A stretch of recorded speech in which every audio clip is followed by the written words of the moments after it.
We think we understand war. We see it through the cold lens of a satellite, the green glow of a night vision scope. We see a chess game of strategy and technology, fought by men with names like Ares or Mars. But what if the oldest and truest face of war was not a man's at all? Imagine a battlefield in the ancient world, shrouded in mist. The soldiers do not fear the enemy's spear. They fear the cry of a lone crow circling overhead. They fear the sight of an old woman washing bloody armor in a river.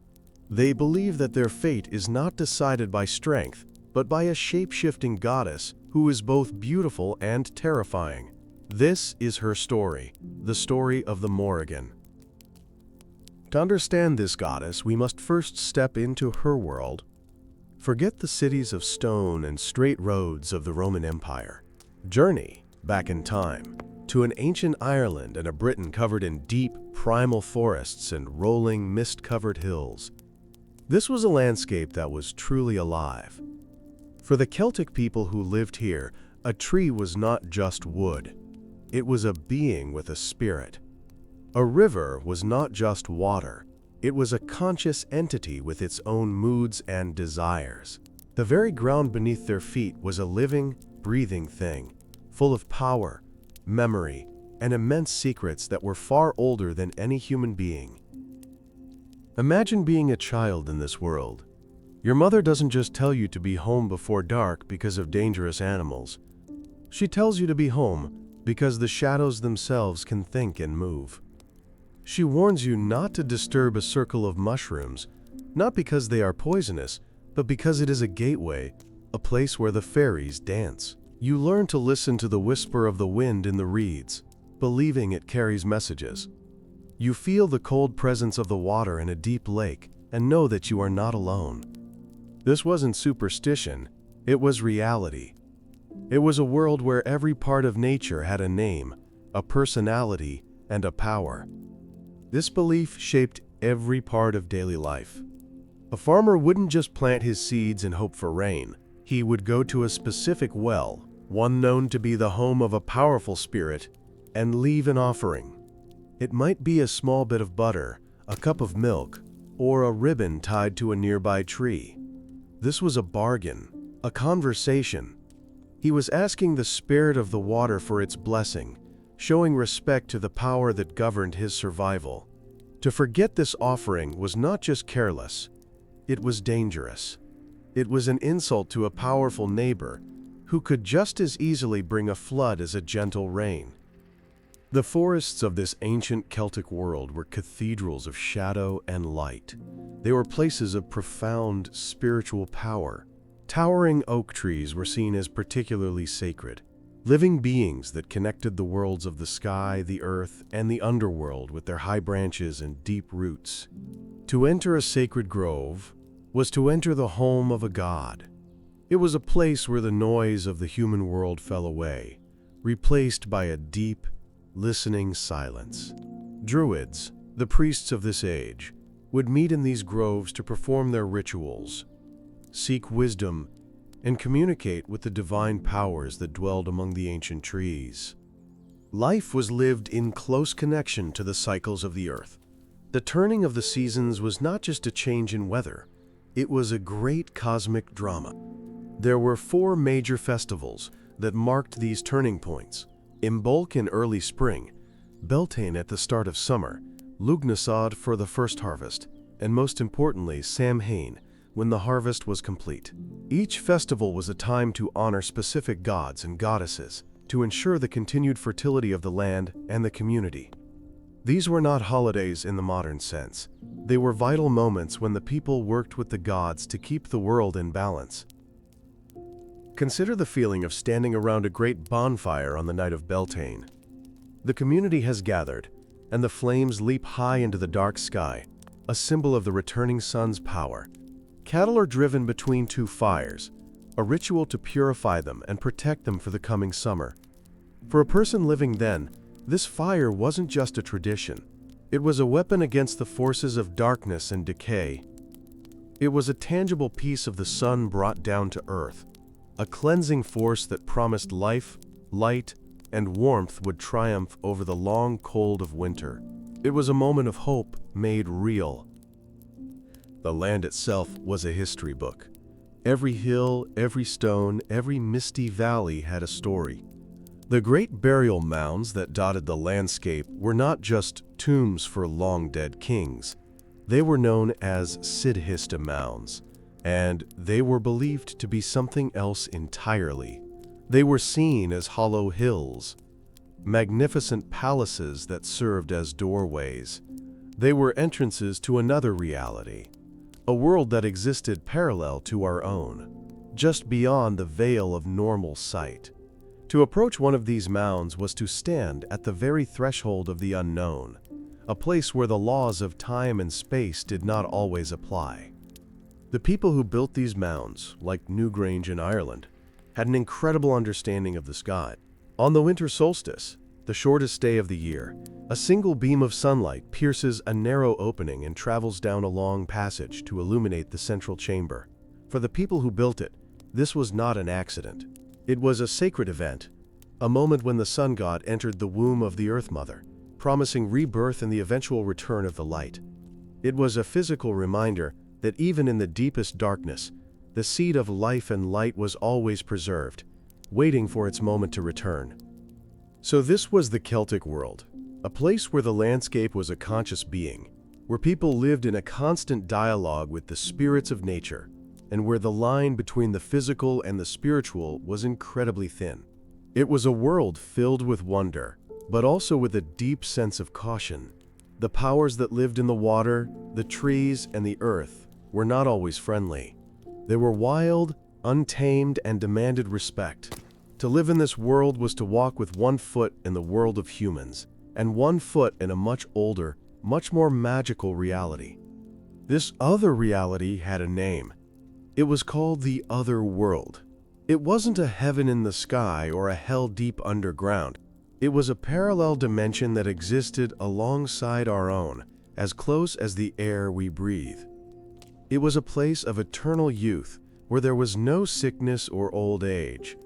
It was home to powerful beings, the gods and the spirits, known as the Tuatha De Danann. They were a race of magical people who were said to have once ruled Ireland before retreating into the other world, living inside those hollow hills, waiting for the right moment to emerge. The boundary between our world and the other world was not solid. In certain places and at certain times, it could become as thin as smoke. A misty lake at dawn, a deep cave, a clearing in an ancient forest, or one of the great burial mounds. These were all potential gateways. A person could stumble into one by accident and find themselves in a land where time moved differently. They might spend a single night feasting with the gods, only to return to our world and find that 100 years had passed. The stories were filled with such warnings, tales of mortals who crossed over and were never the same again. Imagine a young hunter chasing a pure white stag deep into the woods. He is so focused on the chase that he doesn't notice the trees have grown strange or that the light has a magical quality. The stag leads him to a clearing he has never seen before, where he finds a beautiful palace and is welcomed by a radiant woman. This wasn't just a fairy tale to the Celtic people. It was a possibility. The other world was always reaching out, tempting mortals with its beauty and its danger. It was a world of magic that was both deeply alluring and profoundly terrifying, a place you could enter but might never be able to leave. The most powerful time for this connection was the festival of Samhain, at the end of the harvest season. We know it today as Halloween. For the ancient Celts, this was the moment when the veil between the worlds was at its very thinnest. It was the new year, a time of endings and beginnings, when the laws of nature were suspended. On this night, the spirits of the dead could walk the earth and return to their old homes. And more than that, the powerful beings from the other world could cross over into our reality, to walk freely among mortals for one night. Think of what that felt like. As the sun set on the day of Samhain, every community would extinguish their home fires. They would sit in the total darkness, a symbol of the death of the old year. This was a time of great fear and uncertainty. The barriers were down. Strange creatures and powerful gods were on the move. You would huddle with your family, listening to the wind, wondering what spirits were passing by your door.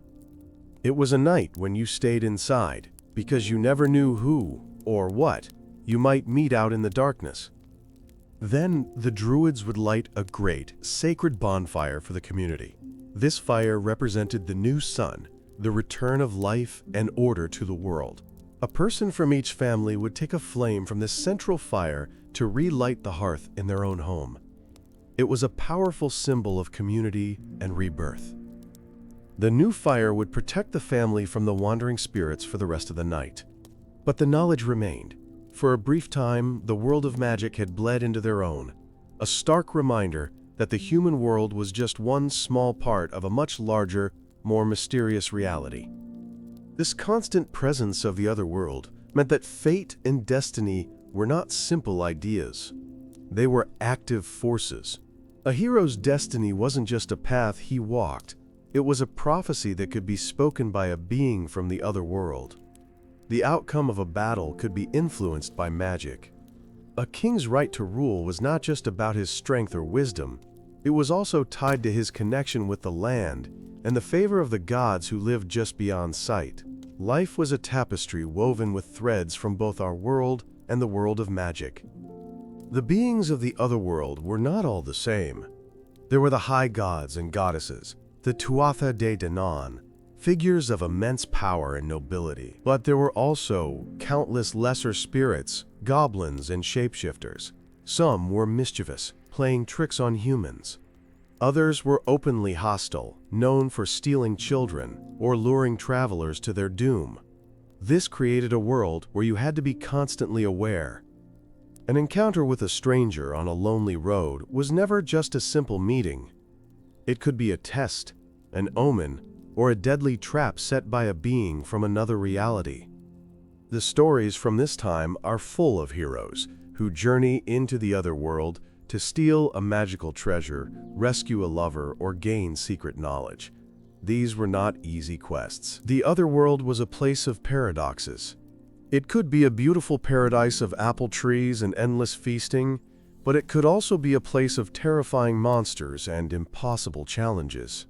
It represented both the greatest desires of humanity, immortality and joy, and its deepest fears, the loss of self and the unknown. It was the ultimate source of both magic and madness. Living with this understanding meant accepting that the world was fundamentally mysterious. It meant knowing that not everything could be seen or explained. There were forces at play that were far beyond human control or comprehension. The world was not a machine that followed predictable rules. It was a poem, a story, a magical drama in which humans played a part, but they were certainly not the most important actors. The real power, the real secrets, lay just on the other side of the mist, in the enchanted realm of the other world, a place that was both everywhere and nowhere at all. Within this magical world, the Celtic people saw a powerful pattern repeating everywhere.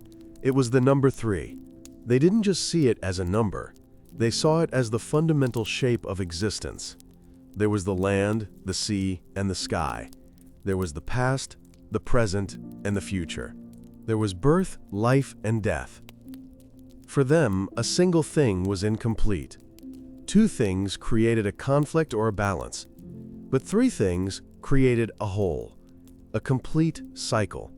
This idea was so powerful that it was woven into every aspect of their culture, from their art to their laws and their understanding of the gods. Look closely at ancient Celtic art, at the intricate knots and spirals carved into stone and metal. You will see this pattern of 3 over and over again. The triskele, a symbol of 3 interlocking spirals, is one of the most common.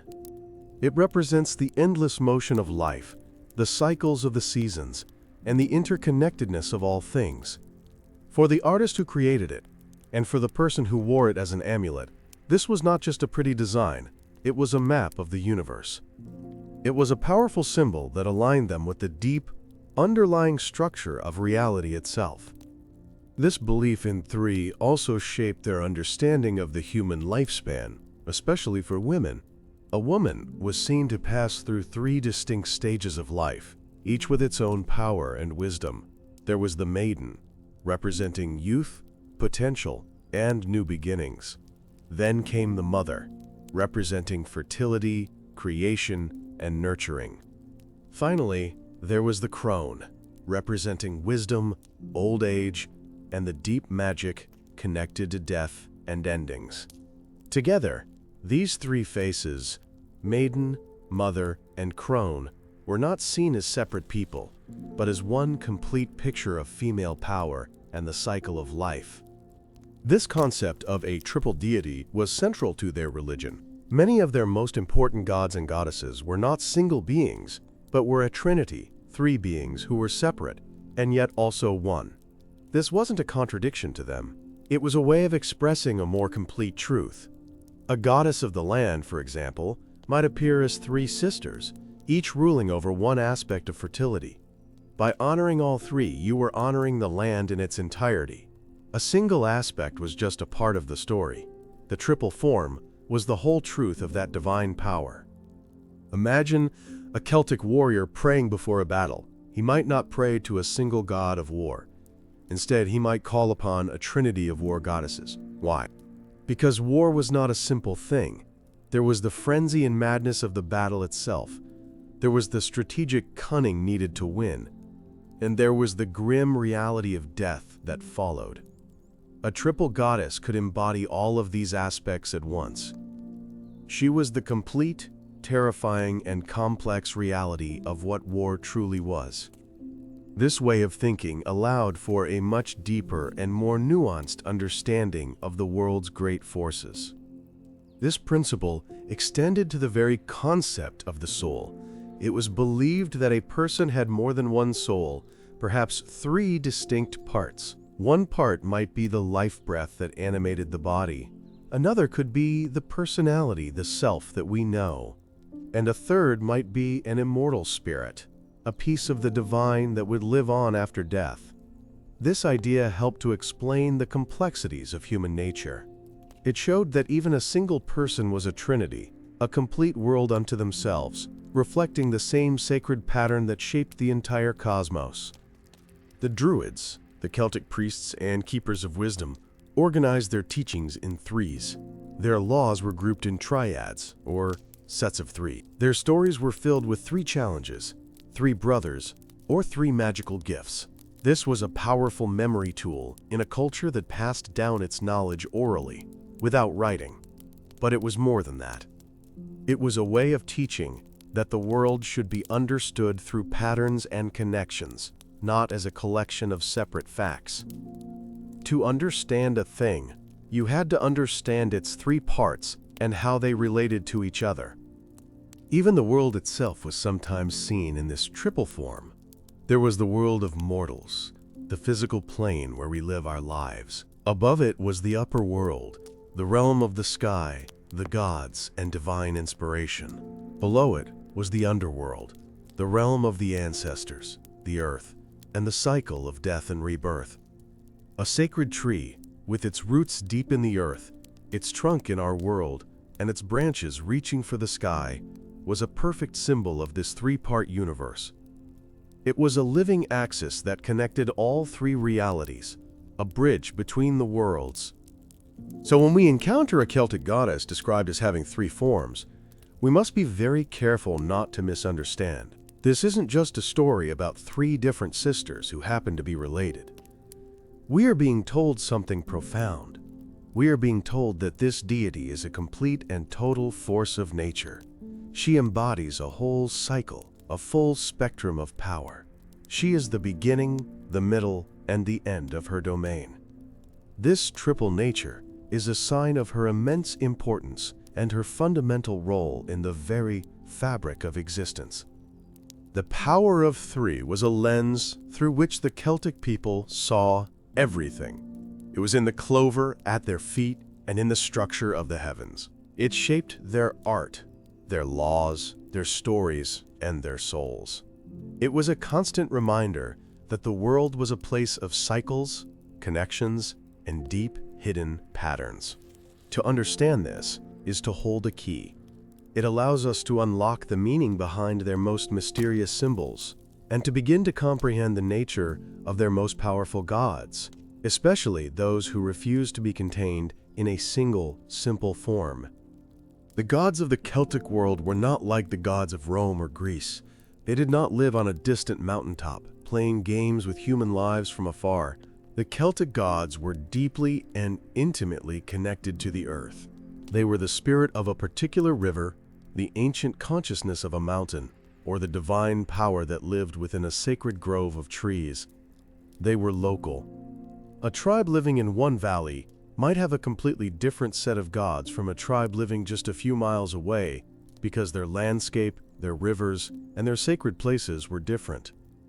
These gods were not always kind or moral in the way we might expect. They were much more like forces of nature. A god of the river could provide clean water and an abundance of fish, but that same god could also produce a devastating flood that destroyed an entire village. They were not good or evil, they were powerful. They had their own desires, their own jealousies, and their own ancient rules. The relationship between humans and these gods was one of respect and negotiation, not simple worship. It was a constant effort to stay in favor with these wild, unpredictable, and immensely powerful beings. Imagine a Celtic king. His right to rule was not guaranteed by the size of his army alone. It depended on a sacred marriage to the goddess of the land, the sovereignty goddess. She was the land itself, and she chose who would be king. If the king was just and wise, the land would flourish. The harvests would be plentiful, the cattle would be healthy, and the people would prosper. But if the king was weak, unjust, or broke his sacred vows, the goddess would abandon him. The land would become barren, the crops would fail, and his rule would come to a swift and often violent end. This created a world where religion was not something you did for an hour once a week. It was woven into the very fabric of politics, survival, and daily existence. The health of the land and the health of the community were a direct reflection of the relationship with the divine. It was everyone's responsibility to maintain this balance through rituals, offerings, and right behavior. A single person's disrespectful act, like cutting down a tree in a sacred grove, could anger a god and bring disaster upon the entire tribe. Everyone was connected, and everyone was accountable. The stories of these gods are not simple myths. They are complex tales of love, betrayal, magic, and epic battles. The Tuatha De Danann, the tribe of the gods, were said to be masters of art and science, poetry and magic. They had magical treasures, a spear that never missed its target, a sword that no one could escape, a cauldron that could restore the dead to life, and a stone that would cry out when the true King of Ireland stood upon it. These were not just fairy tales, they were cultural memories of a golden age and a source of immense spiritual power. One of the most important gods was the Dagda, whose name means the good god. But good didn't mean morally perfect, it meant he was good at everything. He was a powerful father figure, a fierce warrior, and a master craftsman. He had a magical harp that could play music so sad it made everyone weep, so happy it made them laugh, or so peaceful it put them to sleep. He also had a great club that could kill 9 men with one end and restore them to life with the other. He embodied the unpredictable nature of divine power, the ability to create and to destroy, often with the very same tool. Another key figure was Lugh of the Long Arm, a master of every art and skill. He arrives at the court of the gods and is told he cannot enter unless he has a skill that no one else possesses. He lists his skills. He is a smith, a champion, a harpist, a poet, a historian, a sorcerer. For each one, the king says, "We already have someone with that skill." Finally, Lugh asks, "Do you have anyone who has all of these skills at once?" The king cannot answer, and Lugh is admitted. He represents human potential at its peak, the mastery of all arts, both of peace and of war. The relationship with these gods was deeply personal. A warrior didn't just fight for his king, he fought alongside his patron god. A poet didn't just write a poem, he or she would call upon the goddess of inspiration to grant them the awen, the divine flow of creative spirit. It was believed that true skill in any area, from blacksmithing to healing, was a gift from the divine. The gods were not just distant figures to be worshipped. They were active partners in the human endeavor, the source of all talent, inspiration, and power in the world. This belief system did not have a central holy book or a written set of commandments. The wisdom was passed down orally through the stories, poems, and laws recited by the druids and the bards. This meant that the religion was fluid and alive, constantly adapting to the local landscape and the needs of the people. The great truths were not written in stone, but were whispered on the wind, sung in the firelight, and remembered in the heart. It was a religion of experience, not of doctrine, rooted in the sacredness of the land and the immanent presence of the gods. So the Celtic gods were not abstract deities concerned with sin and salvation. They were primal forces, deeply tied to specific places and aspects of life. They were a reflection of the world they inhabited, beautiful, generous, and creative, but also violent, unpredictable, and dangerous. They were patrons of the tribe and spirits of the land. To live in their world was to accept that humanity was not in charge. It was to live in a state of constant negotiation with powers that were as real as the rain and as mysterious as the mist. In this world, conflict was a constant presence. But it was not always the total war we imagine today. Often, it was a kind of ritualized conflict centered around honor and wealth. One of the most common forms of warfare was the cattle raid. Cattle were the ultimate symbol of wealth, power, and prosperity. For a young warrior, successfully leading a raid on a neighboring tribe's cattle was the primary way to gain fame, respect, and a reputation that would be sung about by the bards for generations. It was a violent but essential part of their society. War was also a place of immense spiritual significance. A battlefield was not just a piece of ground where men fought. It was a place where the veil to the other world was torn open.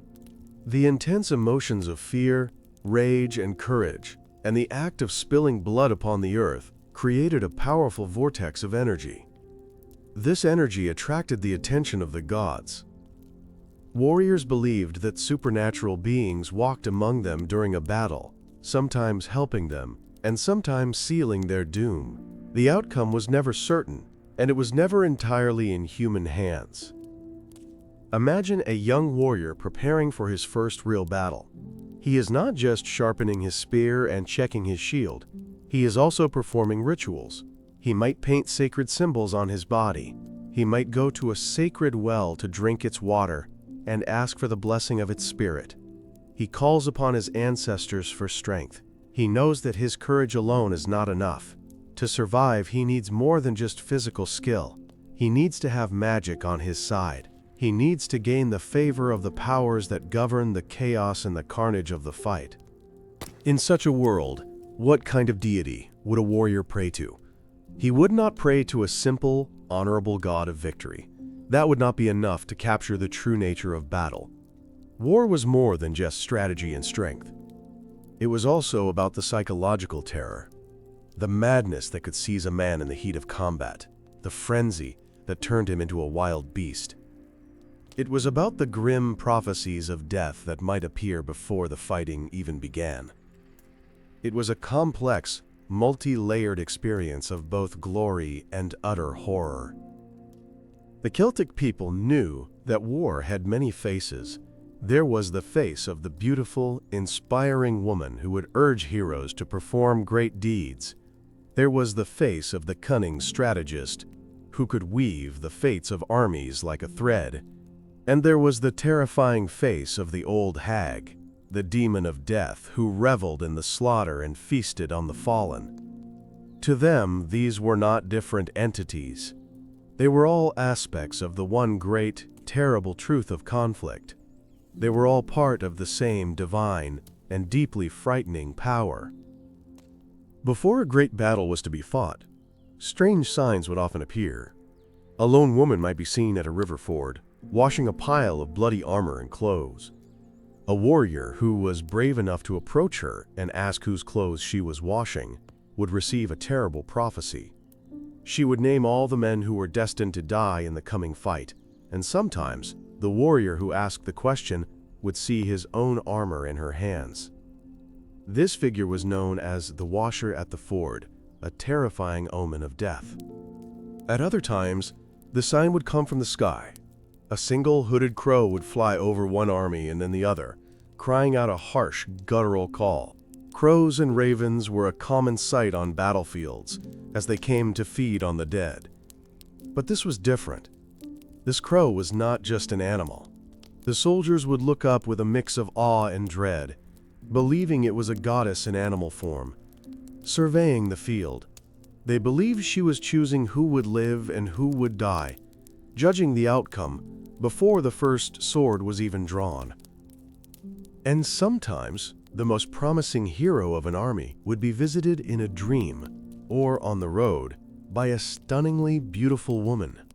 She might offer him her love, and with it, her divine aid in the battle to come. But her love always came with a price, a condition, or a test of his honor. To accept her offer was to gain immense power, but to refuse her, or to later betray her trust, was to invite a terrible curse. She was a goddess of sovereignty, offering power, but demanding absolute loyalty in return. A beautiful woman offering power, a grim hag prophesying death, a dark crow circling over the doomed. To the ancient Celts, these were not three separate spirits who happened to be interested in war. They were three faces of the same being. They were the maiden, the crone, and the terrifying, inhuman spirit of the conflict itself. They were a triple goddess, a complete and total embodiment of everything that war was. The incitement, the strategy, the bloodshed, and the prophecy of its final, grim result. She was the totality of battle, in all its horror and glory. This was the world they lived in, a landscape alive with consciousness, where magic was real and the gods walked the earth. In this world of constant struggle and battle, they feared one divine presence above all others, a goddess who was not one, but three. A shapeshifter who held the threads of fate in her hands. She was the washer at the ford, the battle crow, the great queen. Who was this terrifying trinity, whose very name meant both royalty and terror? And why was her prophecy the one thing that even the greatest heroes of Ireland could not escape? Her name is the Morrigan. The word itself is a mystery, a shadow from a forgotten language. Scholars debate its exact meaning, but it points to two terrifying possibilities. The first is Morrigan, which translates to the Great Queen. This speaks to her immense power and her connection to the sovereignty of the land, the ultimate authority who chooses kings and destroys them. The second, more chilling translation is Phantom Queen. This points to her supernatural nature, her shape-shifting abilities, and her dominion over the spirits of the dead and the magic of prophecy. In truth, she is both. She is the supreme queen of the battlefield and the ghostly sovereign of fate itself.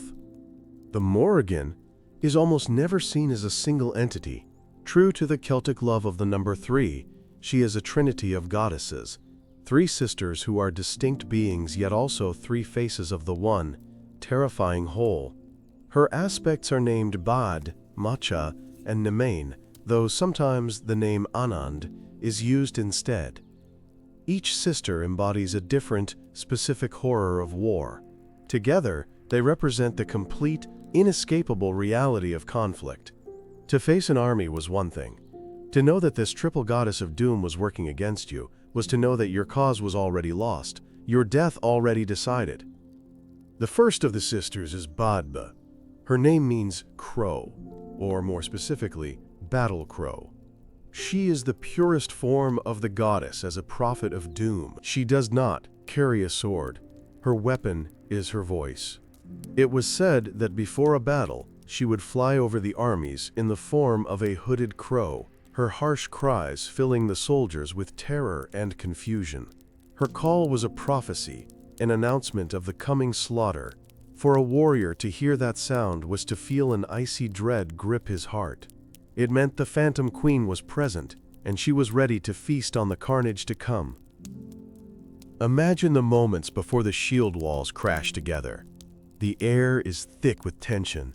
The sounds are of men's nervous prayers and the clatter of weapons. Suddenly, from above, comes that unnatural shriek. It is not the sound of a normal bird. It cuts through the noise, a sound of pure malevolence and grim promise. Every man on the field looks up and sees the black shape circling in the gray sky. Hope drains away. This is not just a bird, it is a sign. Badbe has come to watch the battle. She has come to choose the slain. And for many, her cry is the last sound they will ever hear. The second aspect of the Morrigan is Maka. While Badab is the prophet of doom, Maka is the raw power of the land itself. She is connected to the earth, to fertility, and most famously, to horses, which were the ancient engines of war. Maka represents sovereignty in its fiercest form. She is the warrior queen who defends her territory with an unyielding fury. To disrespect Maka was to disrespect the very land you stood upon, an insult that would bring a terrible curse down upon you and your children for generations. She embodies the land's power to both nurture its people and to viciously destroy its enemies.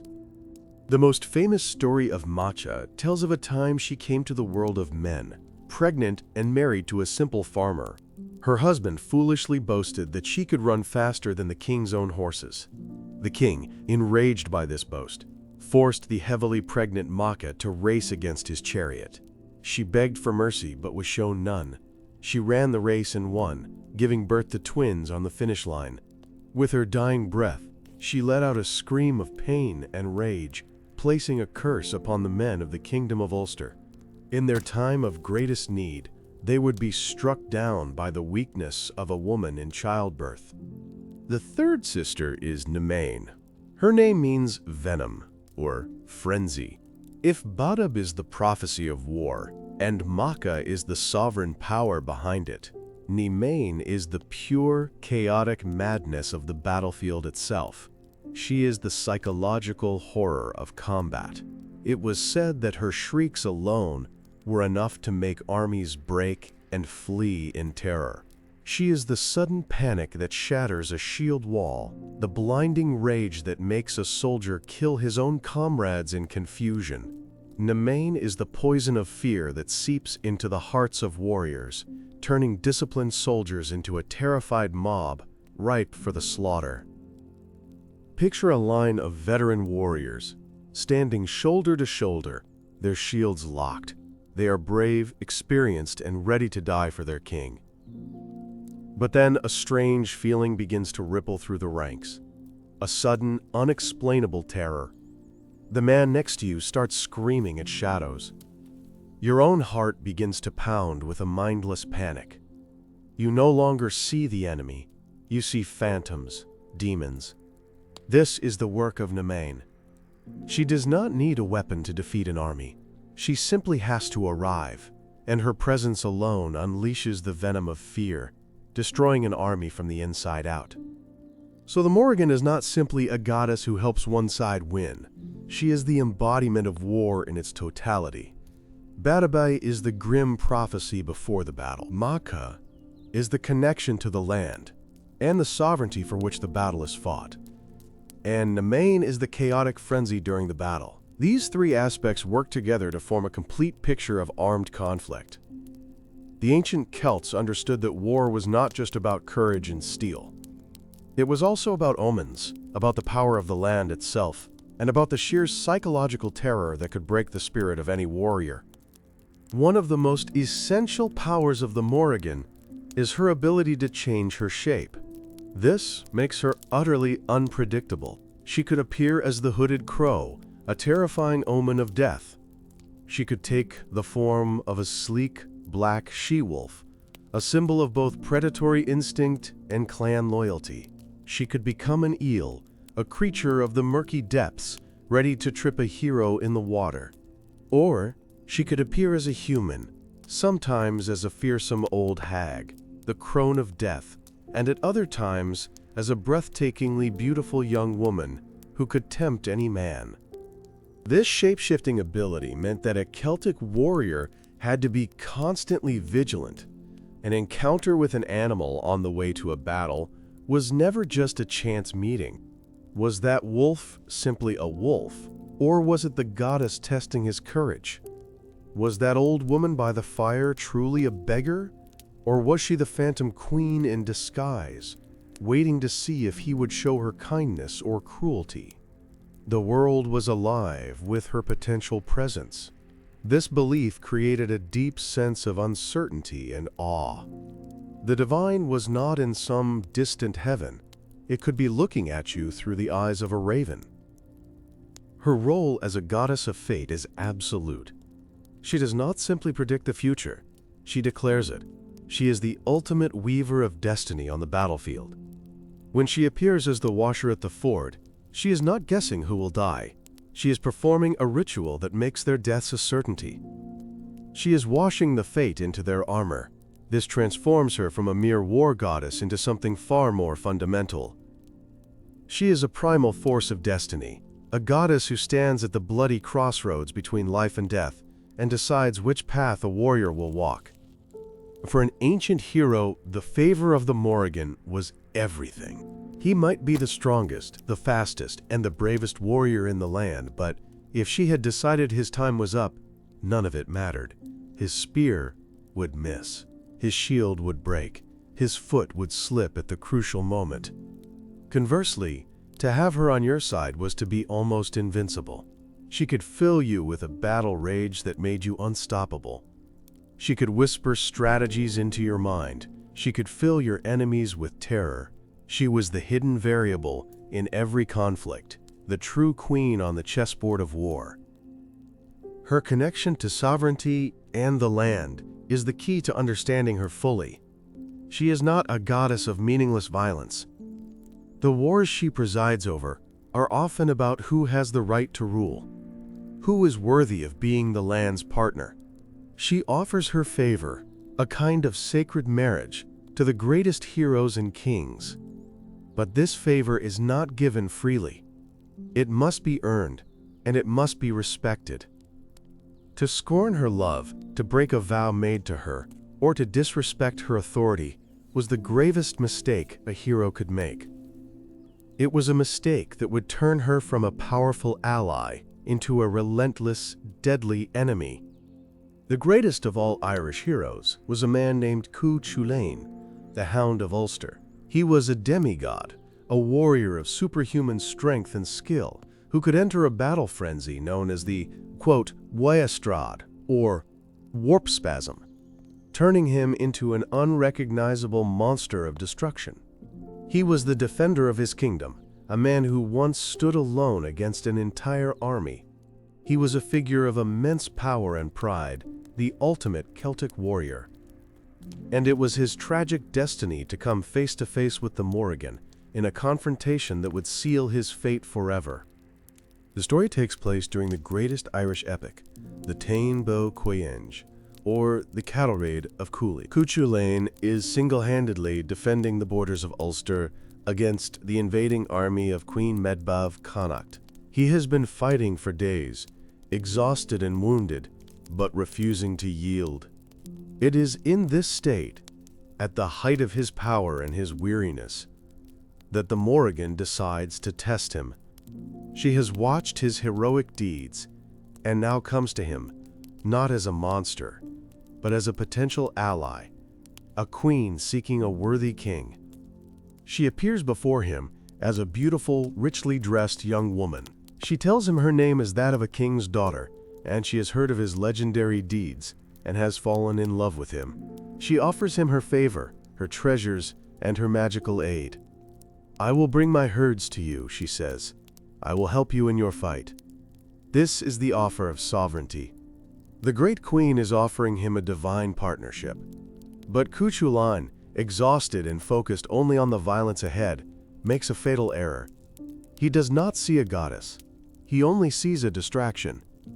Blinded by his warrior's pride, Cuchulainn rudely dismisses her. He tells her he has no time for women amidst the chaos of war. He is dismissive and insulting, failing to recognize the divine power standing before him. He has not just rejected a woman, he has scorned the goddess of war and sovereignty herself, at the very moment he needs her most. The beautiful woman's face transforms, her eyes burning with a cold fury. The offer of alliance has been thrown back in her face, and the Morrigan's love now turns instantly to a vengeful, undying hatred. Her voice now filled with menace, she reveals her true nature. She tells him that since he has scorned her in her form as a helper, she will now come for him in other forms, as an enemy. "I will come against you when you are in single combat," she vows, "and I will hinder you." She tells him she will come as an eel in the river to trip him, as a wolf to stampede the cattle against him, and as a heifer to lead the charge. She promises to attack him at his most vulnerable moments, a vow from a goddess that is an unbreakable bond of fate. Cuchulainn, ever defiant, hurls threats back at her. He boasts that he will break her bones, put out her eye, and shatter her legs. He does not understand the power he is challenging. He believes he is in a simple argument, but he is actually setting the conditions of his own doom. By insulting the Morrigan, he has turned the very forces of fate, war, and the land against him. His heroic journey is now on a collision course with a divine, vengeful power that will not rest until he is utterly destroyed. His greatest battle is yet to come, and his opponent will not be mortal. The next day, Cuchulainn faces one of his greatest rivals, a warrior named Locke, in single combat at a river ford. As they fight, a long, black eel swims up and wraps itself around Cuchulainn's legs 3 times. He stumbles, and Locke wounds him. Enraged, Cuchulainn manages to crush the eel's ribs with his heel. The eel, of course, was the Morrigan, making good on her first threat. She has interfered, not to kill him directly, but to make him vulnerable, to open him up to his enemy's blade.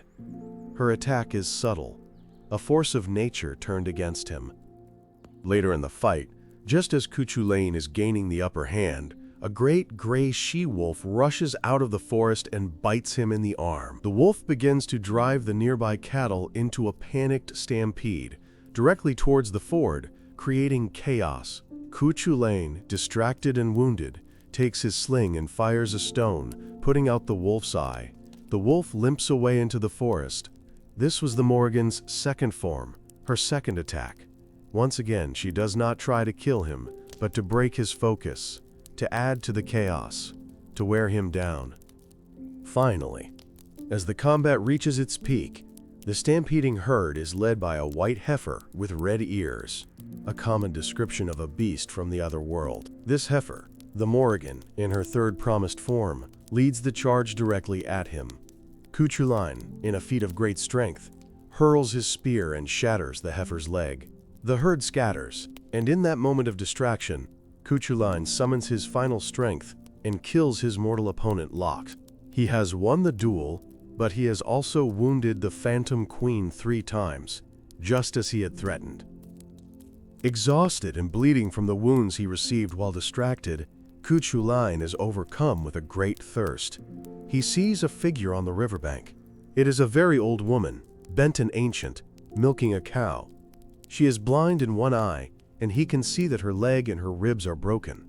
He does not recognize her. For him, the fight is over. He has defeated his enemy and the strange animals that harassed him. He is still blind to the true nature of his struggle. He sees only an old woman, and he asks her for a drink of milk. The old woman, the Morrigan in her crone form, agrees to give him a drink. She fills a pail with milk and hands it to him. Cuchulainn drinks it down, and, as is customary, he gives her a blessing. A blessing on the hands that gave this, he says. At that moment, her broken ribs are made whole. He asks for a second drink, and again he blesses her. Her blinded eye is instantly healed. He asks for a third, and with his third blessing, her shattered leg is fully restored. With each act of kindness, he is unknowingly undoing the damage he has done. Now standing before him, fully healed and radiating a terrifying power, the old woman transforms, revealing her true identity as the Morrigan. Cuchulainn finally understands. He cries out in anguish, "If I had known it was you, I would never have given you my blessing." The Morrigan looks upon him with a cold, grim finality. She tells him that he has healed her, but that it will do him no good. His fate is now sealed. His earlier insult still stands, and though she is healed, her judgment upon him is final. From this day forward, she will be watching and waiting for the moment of his death. This story reveals the entire nature of the goddess. She first appears as the maiden, the beautiful woman offering sovereignty and love. When rejected, she becomes the monstrous force of chaos, the shape-shifting predator that attacks from all sides. Finally, she is the crone, the ancient keeper of wisdom and fate, who tricks the hero into healing her. Cuchulainn passed the test of strength by defeating the animals, but he failed the test of wisdom by not recognizing the goddess. And in the world of the Celts, a failure of wisdom was far more deadly than any failure of arms. Years pass. Cuchulainn becomes the greatest defender of Ulster, his legend growing with every battle. But the curse of the Morrigan hangs over him. He is fated to die young, and the time for that fate is drawing near. His enemies, led by the children of those he has killed, gather their forces for one final assault. They know they cannot defeat him with strength alone. They must use magic, breaking the sacred vows, or gyasa, that protect him. His doom is not just a matter of spears and shields. It is a carefully woven tapestry of dark sorcery. On the morning of his final day, as Cuchulainn prepares for battle, he sees a terrible vision. Standing at the familiar river ford is an old woman. Her face is grim, her clothes are dark, and she is weeping. In the water, she is washing a pile of armor and fine clothes, and the entire river is running red with blood. Cuchulainn recognizes the armor she is washing. It is his own. This is the final prophecy. It is Bad, the battle crow, in her guise as the washer at the ford, performing the last ritual. She is not predicting his death. She is confirming it. Imagine what Cuchulainn must have felt. He is the strongest man alive, a force of nature on the battlefield. Yet he sees this vision and knows, with absolute certainty, that this is the day he will die. There is no escape. There is no hope of victory. The goddess of fate herself has declared his end. Still, he does not run. He does not hide. Bound by his honor, he rides out to face his enemies and his destiny, knowing that the Phantom Queen is waiting for him. His courage in the face of certain doom is the final, tragic element of his heroism. The battle is fierce. Cuchulainn, even knowing his fate, fights with the strength of a god, cutting down his enemies by the score. But one by one, through trickery and magic, his enemies force him to break his sacred vows. He is weakened. He suffers a mortal wound from a magical spear, his own spear thrown back at him. His intestines spill out onto the ground. Refusing to die lying down, to show any weakness to his enemies, Cuchulainn performs his last heroic act. He stumbles to a tall standing stone and ties himself to it with his belt, so that he will die on his feet, facing his foes. He stands there, tied to the stone, gripping his sword.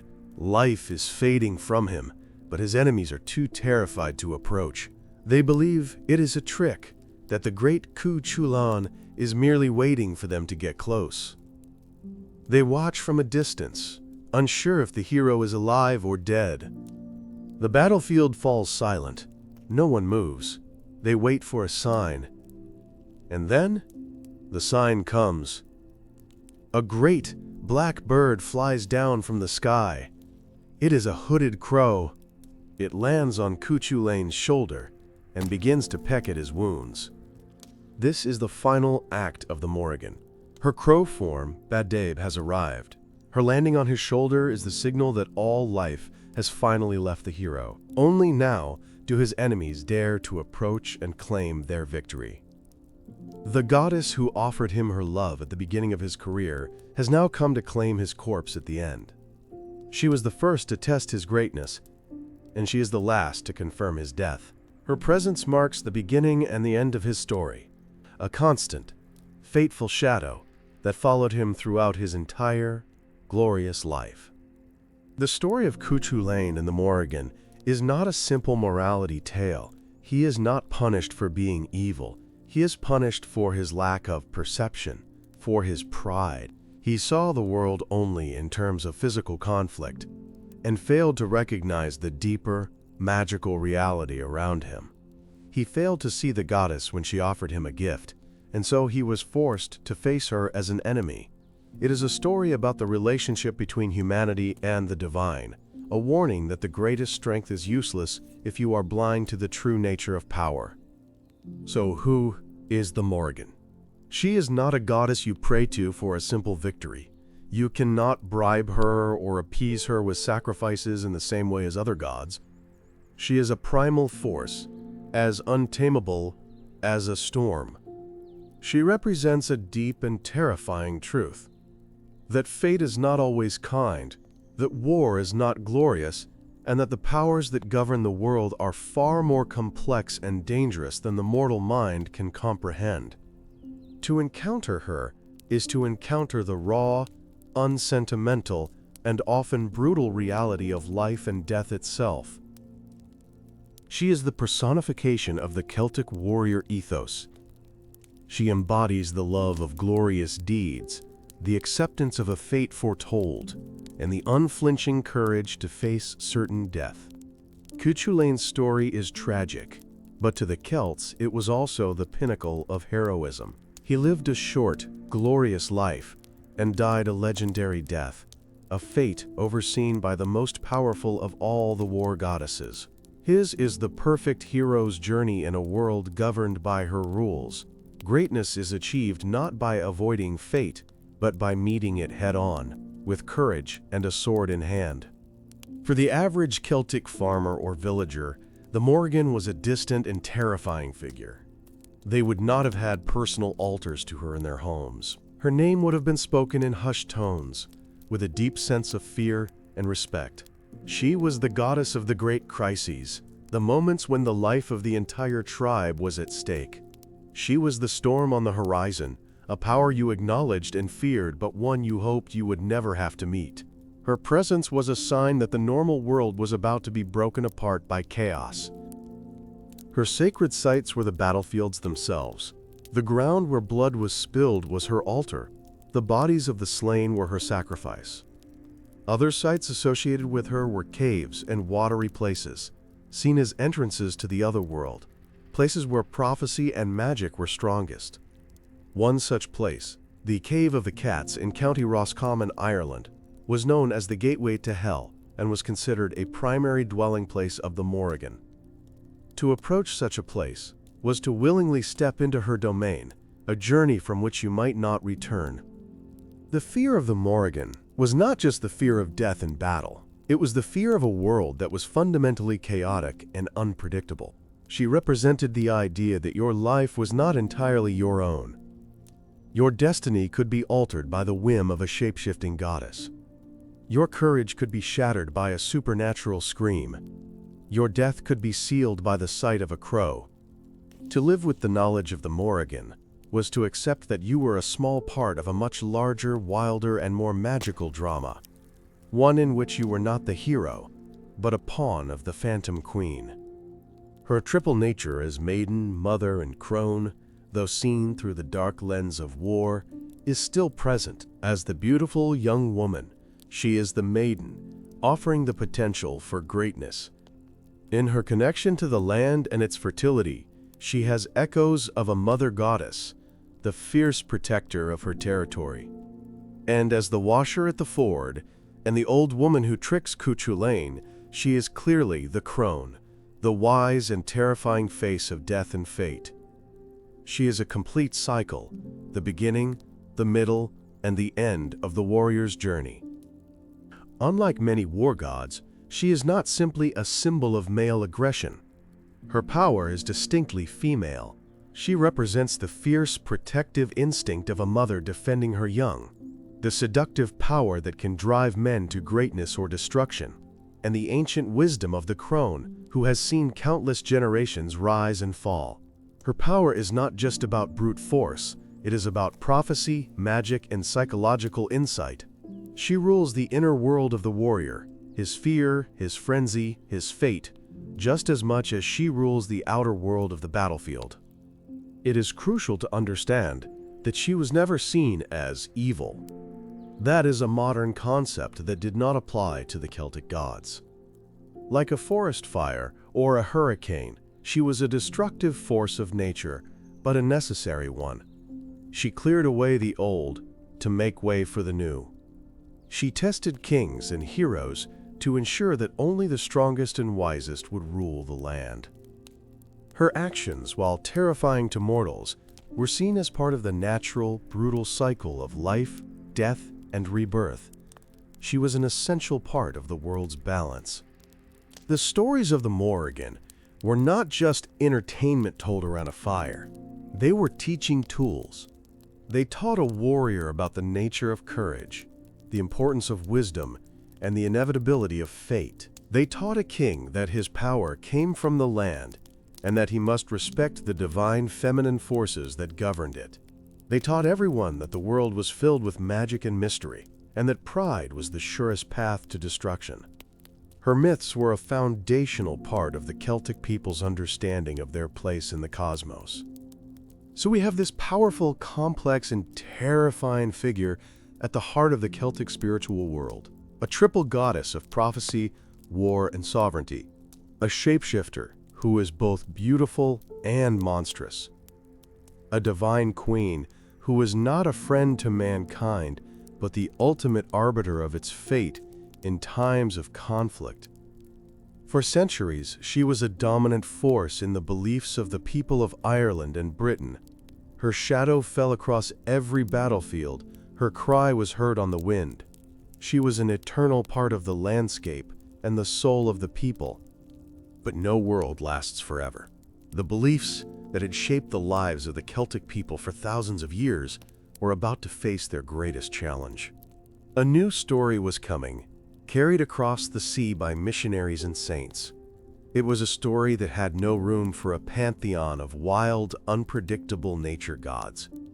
It was a story about a single, all-powerful Father God, his divine Son, and an army of saints who could perform miracles and cast out the old spirits.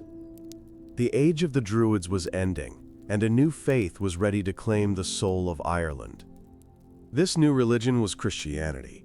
It arrived in Ireland not with a conquering army, but with a powerful new message of hope, salvation, and a single, organized truth. It offered a clear distinction between good and evil, saints and sinners, God and the devil. For a people living in a world governed by capricious, often dangerous gods like the Morrigan, this new clarity was incredibly powerful. It promised a way to control one's eternal fate through faith and good works, rather than being a pawn in some divine game you could not understand. Imagine a Celtic farmer. His whole life has been a negotiation with the countless spirits of the land. He fears angering the river spirit, the fairy folk in the hills, and the great gods of his tribe.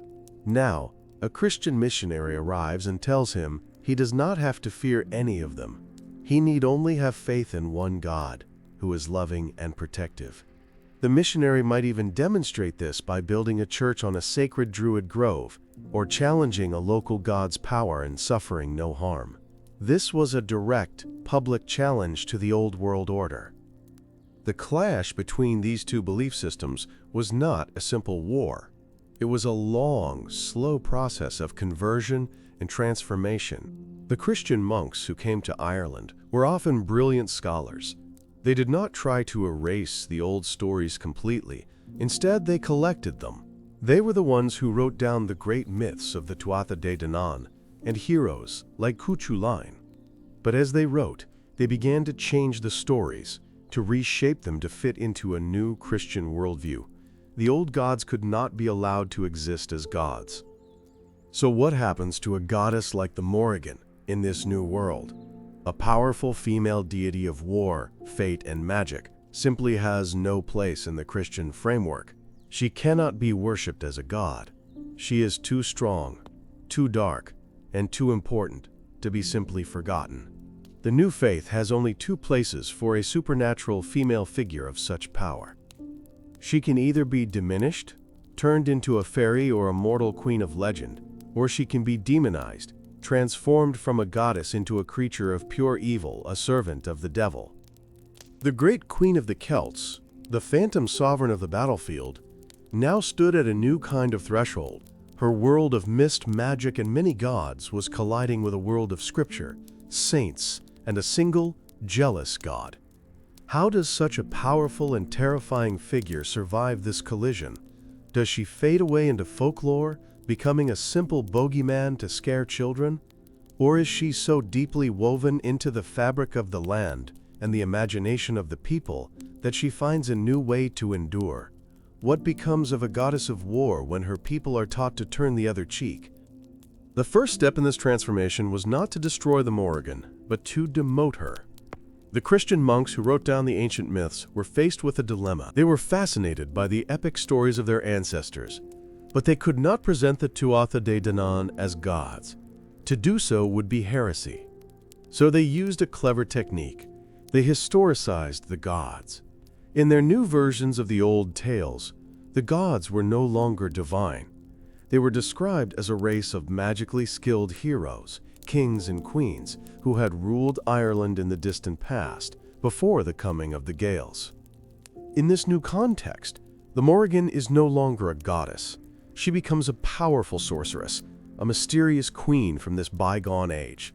Her magical abilities, her shape-shifting, and her prophecies are all still present in the stories. But their source is no longer divine. She is now portrayed as a practitioner of ancient magic or druidry, a powerful human woman who has mastered forbidden arts. This subtle change strips her of her cosmic authority. She is no longer a fundamental force of nature. She is a character in a historical epic, albeit a very frightening and powerful one. Think of what this meant for someone hearing these stories. Before, the tale of Cuchulainn and the Morrigan was a sacred text, a story about a hero's direct confrontation with the divine will. It explained the nature of fate and the power of the gods. Now, as retold by the monks, it becomes a story about a hero battling a witch queen. It is still a fantastic tale, full of action and tragedy, but it is no longer a religious story. The fear of her power remains, but the need to worship or appease that power has been carefully removed. While this process of demotion worked for many of the gods, the darkest aspects of the Morrigan were too troubling to be left as mere historical figures. Her connection to death, slaughter, and terrifying prophecies made her a perfect candidate for a different transformation: demonization. In a world now defined by a clear battle between God and Satan, a figure like the Morrigan could easily be cast as a servant of evil. Her crow form, once a sacred symbol of prophecy, was now seen as a creature of ill omen, a familiar of witches, a spy for the devil. The aspect of Nemain, the spirit of battlefield panic and frenzy, was reinterpreted as a literal demon. Her scream was no longer just a supernatural weapon. It was a demonic influence that drove good Christian soldiers to madness, tempting them into the sin of mindless violence. The Morrigan's association with sexuality and sovereignty was also twisted. She, who once chose kings, was now portrayed as a demonic seductress, a succubus who tempted heroes away from the path of righteousness and into damnation. Her power was not removed. it was simply reassigned to the opposing team in the new spiritual war. The most powerful way the Morrigans survived, however, was not by being demoted or demonized, but by shattering into pieces and hiding within the local folklore of the people. As the grand national myths faded from religious practice, her essence seeped into the soil of the land she had always represented. She broke apart, and her different aspects became the basis for new, more localized supernatural beings.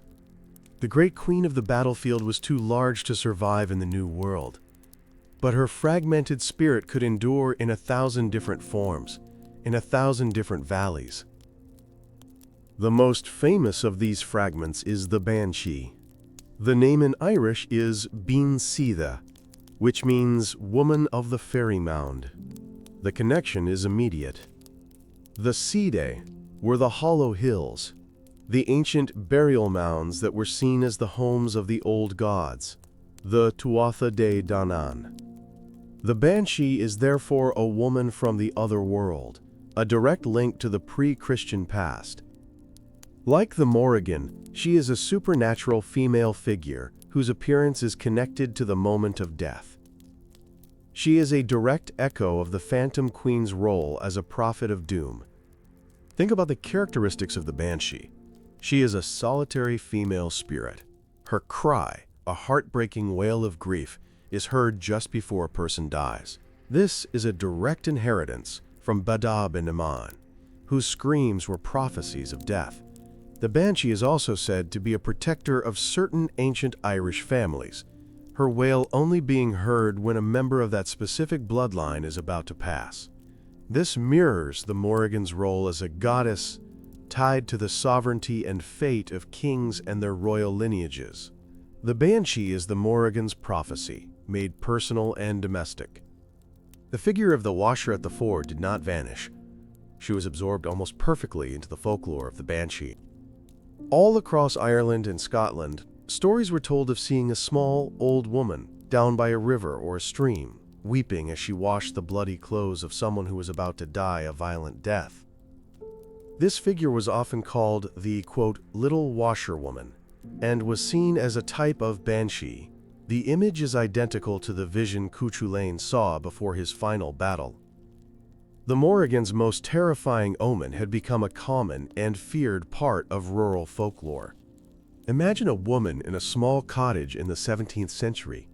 Her husband is away, fighting in a war. One night, she hears a sound from the nearby stream, a sound of splashing and a low, mournful cry. She looks out and sees a strange, hunched figure in the moonlight. The fear she feels is deep and primal. She believes she is seeing a banshee, a sign that her husband has fallen in battle. She does not know the name Morrigan, but the terror she experiences is the same terror her ancestor felt when he saw a crow circle a battlefield. The goddess is gone, but her function, her emotional impact, remains. As Celtic culture spread and mingled with others, the stories of the Morrigan traveled with them. They crossed the sea into Britain and France, where they began to influence a new cycle of legends that was taking shape, the stories of King Arthur and his knights. In these new tales, a powerful and mysterious sorceress appears, a woman who is both an enemy and a helper to the hero, Arthur. Her name is Morgan le Fay, or Morgan the Fairy. The similarity between the names Morrigan and Morgan is not a coincidence. Morgan is the Morrigan, transformed once again.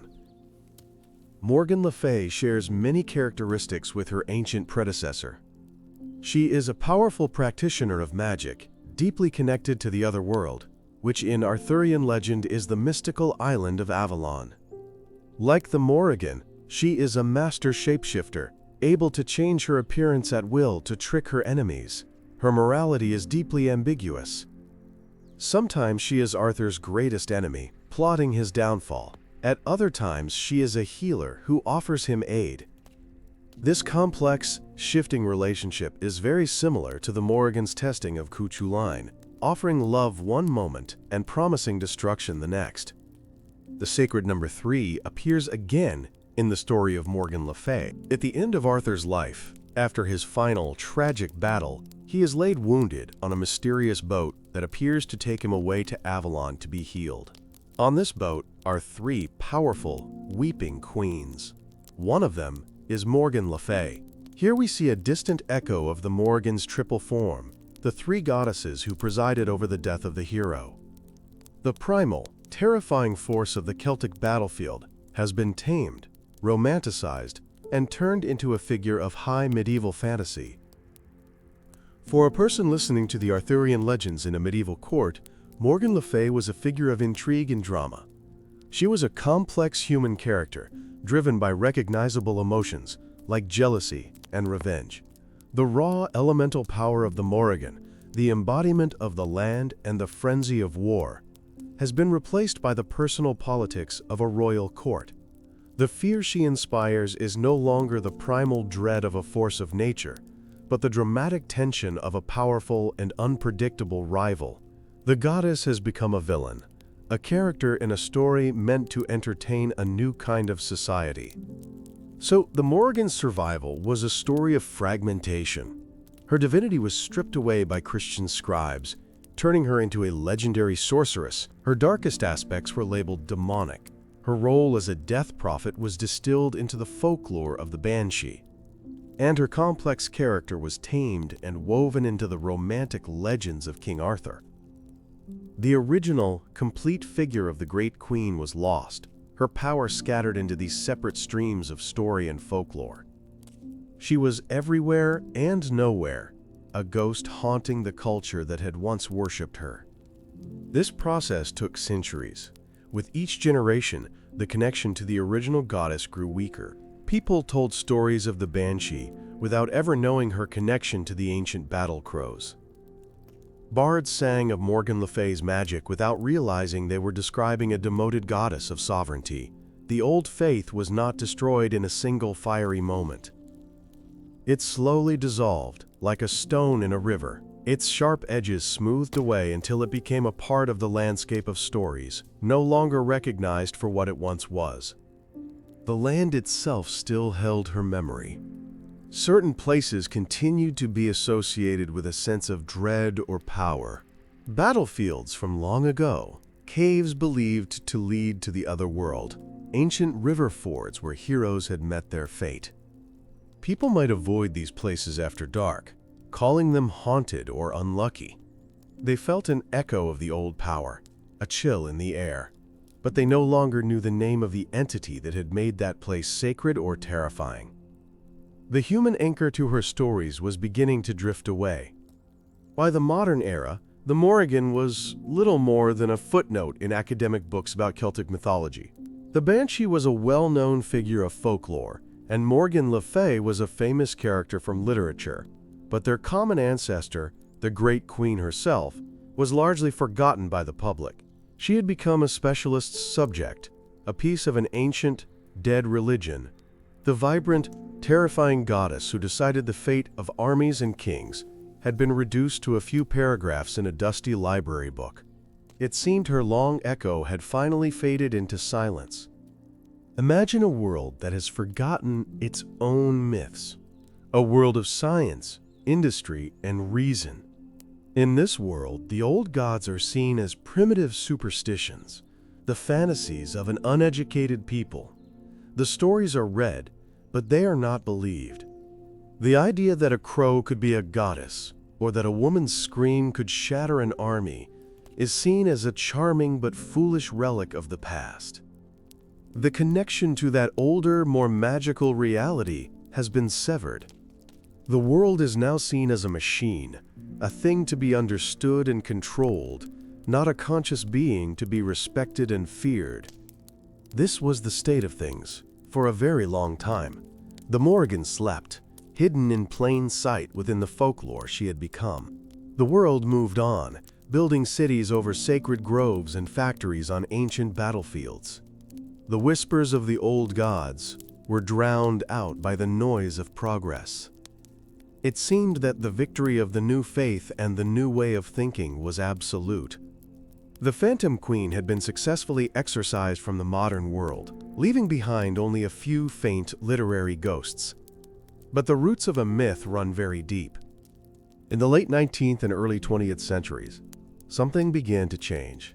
In Ireland, a great cultural awakening was taking place. Scholars, poets, and revolutionaries began looking back to the pre-Christian past, to the old myths, as a source of national identity and pride. They were searching for the soul of their nation, for the stories that were uniquely their own, untainted by centuries of foreign rule. They began to collect the old folk tales, to translate the ancient manuscripts, and to piece together the forgotten world of their ancestors. They were, in effect, trying to remember. Writers like William Butler Yeats were central to this revival. He and others were fascinated by the mystical, spiritual world of the ancient Celts. They wrote poems and plays about Cuchulainn, the Tuatha De Danann, and the fairies of the Sídhe. They presented these figures not just as historical curiosities, but as living symbols of a deeper, magical truth.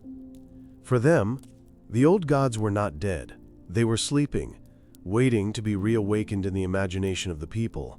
They were calling out from the past, and for the first time in centuries, people began to listen. Through the work of these artists and scholars, the name of the Morrigan began to be spoken again. She was rediscovered, not as a demon or a simple witch, but as the powerful, complex goddess she had once been. Her full story, the trinity of her aspects, her connection to sovereignty, her epic confrontation with Cuchulainn, was pieced back together from the old texts. She emerged from the footnotes and stepped back into the light, a figure of immense power and dark majesty, ready to capture the imagination of a new era. At the same time, a new spiritual movement was beginning to grow across the world. People who were disillusioned with mainstream religion began looking for alternative spiritual paths. Many were drawn to nature-based religions, to the idea of a world that was alive with spirit, and to the worship of both gods and goddesses. This movement, broadly known as modern paganism or neo-paganism, looked to the pre-Christian religions of Europe for inspiration. And in the rich tapestry of Celtic myth, they found a goddess who was impossible to ignore. For many in these new spiritual movements, especially for women, the Morrigan was a revelation. In a world where female divinity had often been portrayed as gentle, passive, and nurturing, here was a goddess who was the absolute opposite. She was fierce, independent, sexual, and utterly in control of her own destiny. She was a goddess of war, but also of prophecy and magic. She was a queen who answered to no one.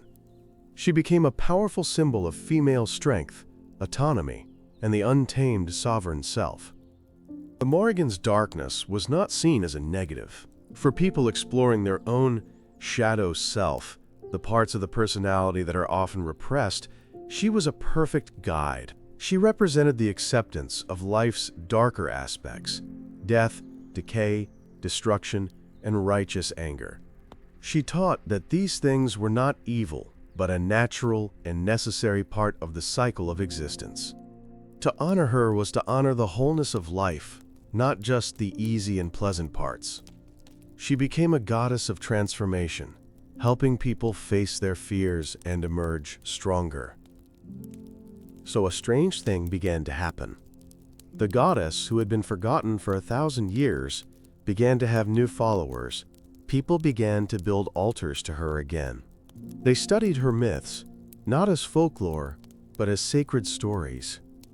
They went to her ancient sites in Ireland, seeking a connection to her power. They saw crows not as ill omens, but as messengers from the goddess.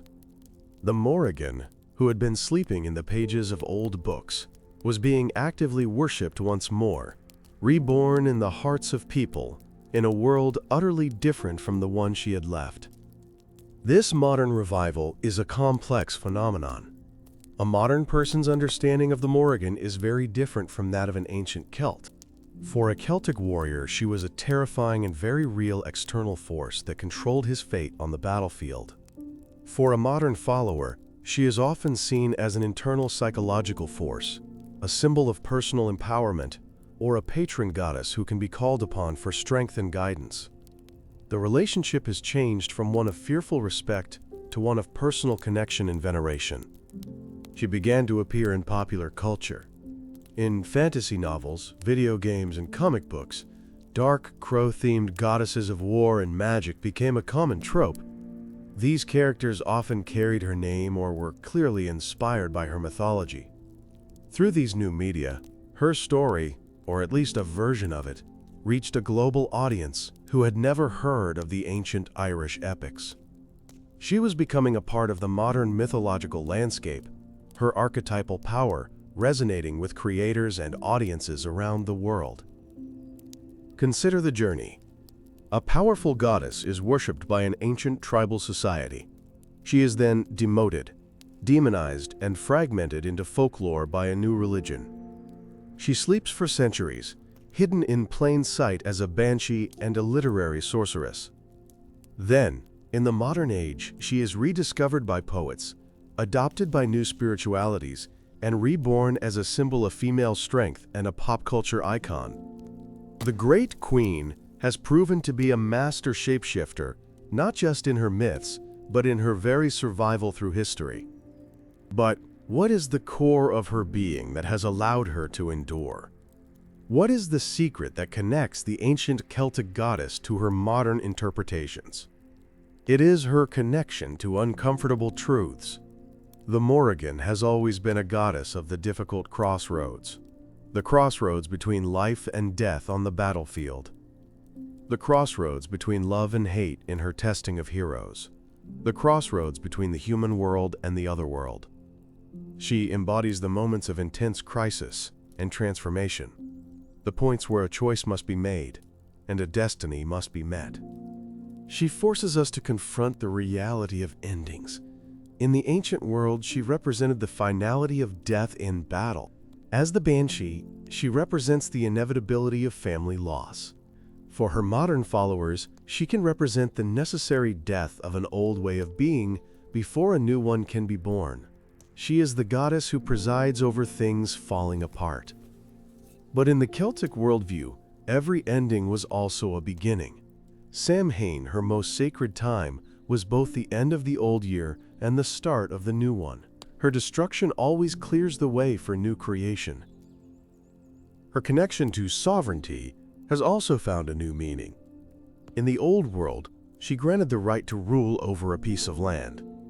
In the modern world, she has become a symbol of personal sovereignty, the right to rule over your own life, to be the king or queen of your own destiny.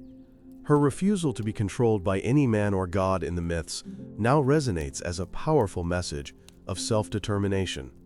She is the voice that asks, "Who is in charge of your life, and are you worthy of your own crown?" Her shape-shifting nature speaks to our modern understanding of identity. She is not one thing, but many. Maiden, crone, wolf, eel, beautiful woman, old hag. She shows that identity is not fixed, but fluid and contextual. She is a reminder that we all wear different masks, play different roles, and have different faces we show to the world. She is the patron goddess of complexity, of the parts of ourselves that don't fit into a neat and simple box. She gives permission to be a paradox, to be both light and shadow, creator and destroyer. And what of the crow, her most iconic symbol? For the ancient Celts, it was a creature of the battlefield, a living omen of slaughter. Today, the crow and the raven are seen differently. They are known to be among the most intelligent of all birds. They are problem solvers, keepers of secrets, and messengers. For many who are drawn to the Morrigan now, her crow form represents not just death, but wisdom, intelligence, and the magic of seeing things from a higher perspective. The symbol has transformed with the goddess. This long echo, this journey through time, reveals a profound truth about myths. They are not static, they are alive. They adapt, they change, they hide, and they re-emerge when the world needs them. The Morrigan has survived because the fundamental truths she represents are timeless. Humanity will always have to deal with conflict, with fate, with death, and with the struggle for power, both external and internal. As long as these things are a part of the human experience, a goddess like the Morrigan will always have a role to play. Imagine a young woman today, facing a difficult crossroads in her own life. A painful breakup, a career change, a fight for her own independence. She might read the story of the Morrigan and Cuchulainn. She does not see it as a literal battle with spears and shields. She sees her own struggle reflected in the myth. She sees the goddess as a symbol of the strength she needs to find within herself to face her own battle. The myth provides her with a map, a language for her own transformation. The goddess is alive, because the story is still working its magic.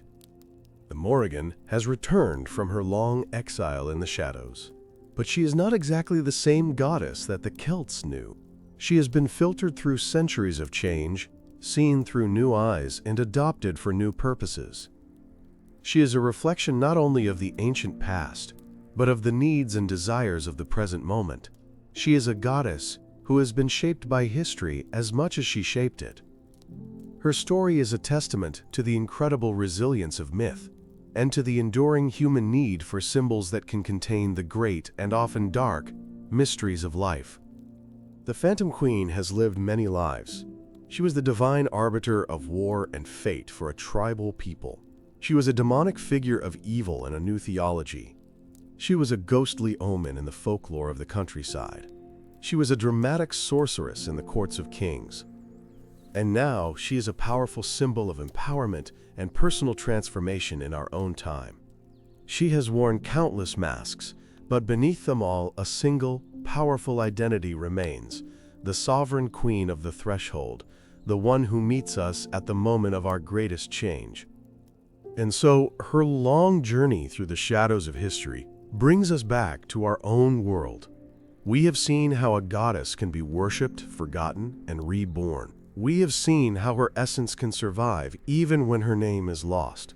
But this brings us to a final crucial question. It connects her ancient past with our immediate present. We started this journey with a promise to understand her dark secrets. What is the ultimate secret she reveals? Not just about war or mythology, but about ourselves and the world we live in today. Her greatest secret is this: the world is not as solid and predictable as it appears. The ancient Celts knew this. They lived in a world where the veil to the other world was thin, where gods and monsters were a real and constant presence. The Morrigan was the ultimate expression of this truth. Her shape-shifting, her sudden appearances, her ability to turn the tide of fate, all of this pointed to a universe that was fluid, mysterious, and fundamentally alive. She was the personification of the terrifying magic that churns just beneath the surface of reality. For centuries, we have tried to deny this truth. The modern world was built on the idea of control, on the belief that everything could be measured, categorized, and explained by science and reason. We thickened the veil between the worlds. We convinced ourselves that the old gods were dead and that magic was just a superstition. We built a world of straight lines and predictable outcomes. We created a story that we were in charge, that the chaos had been tamed. The Morrigan represents the uncomfortable fact that this story has never been entirely true. The Morrigan's secret is that chaos is an essential part of existence. She is a goddess of the battlefield, the most chaotic of all human experiences. But her chaos is not meaningless. It is a creative chaos. It is the force that breaks down old structures that are no longer working. It is the painful ending that must happen before a new beginning is possible. She represents the moments in our own lives and in history when everything falls apart, when the future is uncertain, and we are forced to change. She is the patroness of radical and often unwelcome transformation. Think of the major crises in your own life. These moments often feel like a personal war. The old you is dying, and you do not know who you will become. This is the Morrigan's domain. Her secret is that these moments of destruction are not just things to be survived. They are sacred. They are the points at which true change is possible. She teaches that there is a terrifying power in letting go of control, in facing the chaos head-on, and in allowing the old self to die so that a stronger, wiser self can be born from the ashes. Her connection to prophecy holds another piece of the secret. She doesn't just predict the future, her prophecies help to create it. By declaring Cuchulain's doom, she sets in motion the events that will make it happen. This reveals a profound truth about how our world works. The stories we tell ourselves about the future have a powerful effect on the future we create. Our beliefs, our fears, and our expectations are not passive. They are active, creative forces. The Morrigan is the embodiment of the awesome power of the self-fulfilling prophecy. Her triple nature reveals that truth is never simple. We live in a world that loves simple binaries: good or evil, right or wrong, success or failure. The Morrigan, in her threefold form, rejects this. She is a helper and a destroyer. She is a beautiful maiden and a terrifying hag. She is a source of heroic fury and mindless panic. She shows us that reality is complex, layered, and often paradoxical. To truly understand something, we must be willing to look at it from at least 3 different perspectives, to hold contradictory ideas in our minds at the same time. Perhaps her most relevant secret for today is her connection to sovereignty and the land. The Morrigan's power is inseparable from the health of the earth. She is the fierce protector of her territory. In an age of ecological crisis, she re-emerges as a powerful symbol of the earth's own rage. She is the fury of the hurricane, the destructive power of the wildfire, the grim prophecy of a dying ecosystem. She is the voice of the land itself, reminding us that our right to rule is conditional, dependent on our respect for the sovereign power of nature. When Cuchulain disrespects the Morrigan, he is disrespecting the divine power that governs the land. As a result, his world is thrown into chaos. This is a myth for our time. It is a story that warns us what happens when a proud, technologically advanced hero believes he is more powerful than the forces of nature.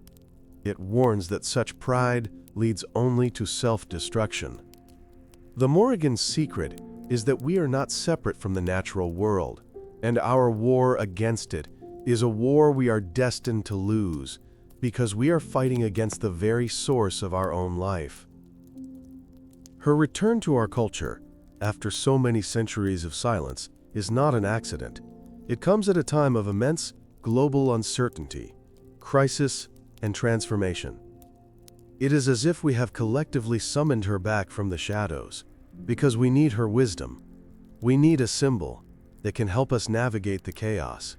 We need a goddess who is not afraid of the dark, who understands that endings are necessary, and who reminds us to listen to the prophecies that both we and the land itself are speaking into existence. The Phantom Queen has always appeared at the turning points of history, on the battlefields where one world is ending and another is being born. Her re-emergence in our consciousness today might be her greatest prophecy yet.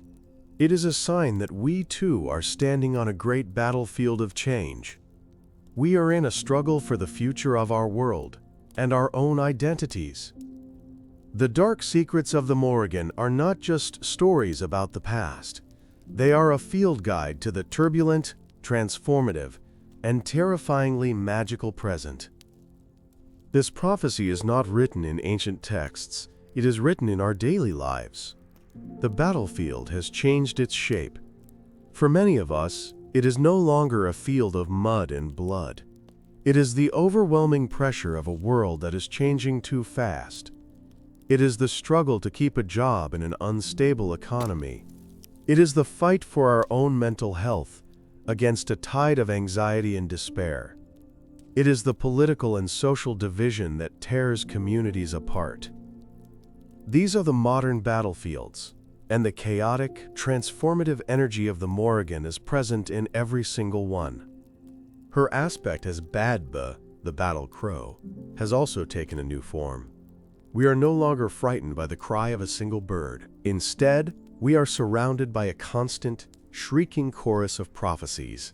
The 24-hour news cycle, the endless scroll of social media, the dire warnings from scientists and economists. We are bombarded with visions of future disasters, of climate collapse, political unrest, and economic ruin.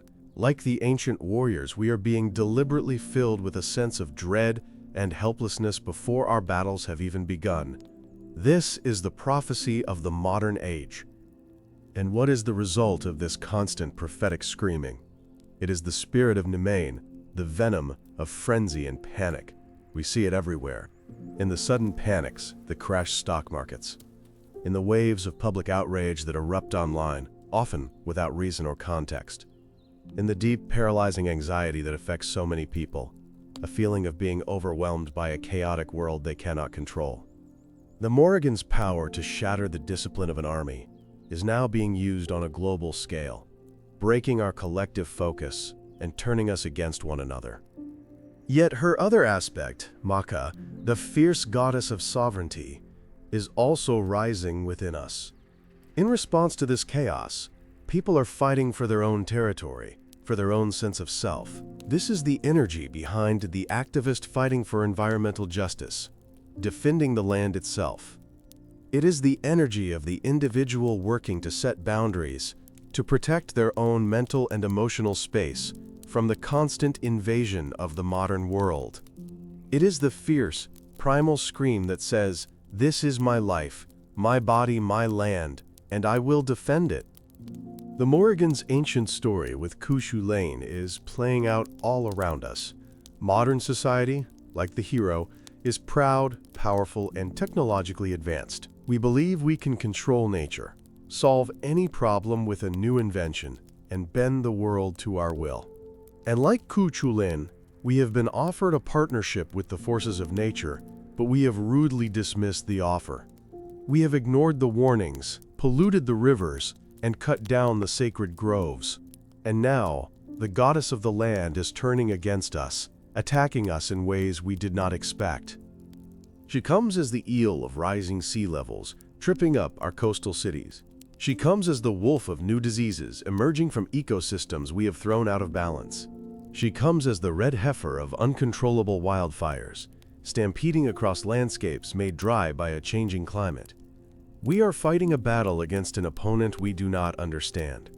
We think we are fighting isolated problems, but we are really facing the wrath of a single, interconnected system, a conscious power whose rules we have broken for far too long. Her secret is that she is a mirror. The chaos we see in the world is a reflection of the chaos within ourselves. The wars we fight on the outside are often a manifestation of the battles we are avoiding on the inside. The Morrigan forces a confrontation. She stands at the threshold and demands that we look at our own darkness, our own fears, our own complicity in the destruction around us. She is a goddess of uncomfortable self-reflection. To face her is to face the parts of yourself you have tried to ignore. For the ancient warrior, this confrontation was simple and final. It ended in a physical death on the battlefield. For us, the confrontation is more complex. It is the death of an ego. It is the death of an old belief system. It is the death of a comfortable lifestyle that is no longer sustainable. This is the sacrifice she demands of us now. Not a sacrifice of blood, but a sacrifice of our pride, our certainty, and our illusion of control. It is a sacrifice that is both terrifying and liberating. To accept her wisdom is to become a shapeshifter yourself. It means learning to be adaptable in a world of constant change. It means being able to let go of a rigid identity and flow with the changing currents of life. The person who cannot change, who cannot adapt, is the one who breaks when the pressure comes. The Morrigan's magic of transformation is the ultimate survival skill in the 21st century. She teaches that the only constant is change, and the only path to strength is through embracing it, not resisting it. How do we see her today? We see her in the sudden storm that reminds us of nature's power. We see her in the protester who stands fearlessly for their beliefs, a modern warrior queen. We feel her in the gut-wrenching moment we realize a chapter of our life is truly over. We hear her in the artist's cry of rage against injustice. She is not a goddess in a temple, she is an active principle in the world. She is the energy of necessary endings and the fierce struggle for new beginnings. The ancient Celts did not separate the spiritual from the physical. The land was alive, and the gods were a part of the land. The Morrigan's revival is a call to return to this way of seeing. It is a call to re-enchant the world, to see the magic and consciousness in the world around us once again. It is a call to recognize that the river is not just a resource, and the forest is not just lumber. They are living beings, and they have a power and a sovereignty of their own. This does not mean we must literally believe in a crow-headed goddess. It means recognizing the profound truth that her myth contains. It means understanding that there are forces at play in our lives and in our world that are ancient, powerful, and beyond our simple control. It means approaching the world with a sense of humility and respect, the same respect a Celtic farmer showed to the spirit of the well. It is a shift in consciousness from master of the universe to a participant in its great, mysterious drama. The story of the Morrigan is a powerful medicine for a world that is sick with its own certainty. She is the antidote to arrogance. She reminds us that we are not the most important actors in the story of this planet. We are Cu Chulainn, brilliant and strong, but fatally flawed by our own pride. Her story offers us a chance to learn from his mistake, to see the goddess before she is forced to bring us to our knees. It is a chance to choose partnership over domination. Her darkness is not a threat, it is an invitation. It is an invitation to be more whole. Life is not just light and happiness, it is also grief, anger, and loss. The Morrigan's embrace of the shadow is an invitation to be more fully human, to accept all parts of our experience as valid and sacred. She gives us permission to feel our rage at injustice, to grieve our losses deeply, and to find the strength that can only be forged in the fires of our darkest moments. Imagine what it would feel like to live with this understanding, to see a crisis not just as a disaster, but as an opportunity for profound transformation, to face an ending not with fear, but with a solemn respect for the cycle of life, to feel your own anger not as a destructive force, but as a sacred signal that a boundary has been crossed. This is what it means to integrate the wisdom of the Morrigan into a modern life. It is to walk through the chaos with the eyes of a warrior poet. The old stories have a power that transcends time. They speak a language of symbol and metaphor that goes deeper than rational thought. The story of a shape-shifting goddess of war may seem primitive, but it has survived for thousands of years because it describes a fundamental pattern of reality. It is a story that our souls already know and recognize. Hearing it again is not learning something new. It is remembering something we have long forgotten. It is the awakening of an ancient part of ourselves. The Morrigan's journey, from goddess to demon, from folklore to feminist icon, shows her ultimate power. It is the power of resilience. She has survived every attempt to erase her, to tame her, to misinterpret her. She endures because the truth she represents is eternal. The Phantom Queen can never truly be banished, because she is a part of the very fabric of life.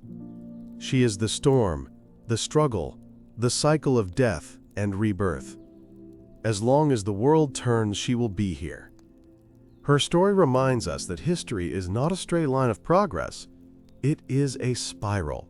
We are constantly circling back to the same ancient questions, the same fundamental struggles. The technologies change, the empires rise and fall, but the human heart and its relationship with the great mysteries remains the same. The struggles of Cu Chulainn on the plains of Ireland are our struggles, just dressed in different clothes. The wisdom of the Morrigan is as relevant today as it was 3,000 years ago. So the next time you feel your world is falling apart, the next time you face a battle that seems impossible to win, remember her. Remember the Great Queen. Remember that chaos is a creative force. Remember that every ending is the seed of a new beginning. Remember that you have a sovereign power within you that is fierce and worth defending. Remember that you are part of a story that is far older and more magical than you have been led to believe. The fear of the Morrigan has changed. For the ancient Celts, it was the fear of a real, external goddess who could appear at any moment and claim your life. For us, the fear is more subtle. It is the fear of the unknown, the fear of change, the fear of our own inner darkness. But the solution remains the same. Not to fight her, not to run from her, but to face her with respect and courage. To ask, "What are you here to teach me?" To understand that the monster at the threshold is often the guardian of our greatest treasure. Her dark secrets are not facts to be learned, but truths to be experienced. They are found in the challenges that break us open and force us to grow. They are whispered in the moments of silence, when we are brave enough to listen to our own deepest intuition. They are revealed when we stand up for something we believe in, even when we are afraid. The Morrigan is not just a character in a myth. She is a path to a deeper and more authentic way of living. We have seen her in her many forms: the triple goddess, the battle crow, the washer at the ford, the demon, the banshee, the sorceress queen, the modern icon of empowerment. Each form is a different mask, a different face she has shown to a different age. But now, we are able to see what lies beneath all the masks. We can see the core pattern, the fundamental energy that has animated her story for thousands of years. We are ready to understand her true face. That true face is the face of reality itself, in all its brutal, beautiful, and terrifying glory.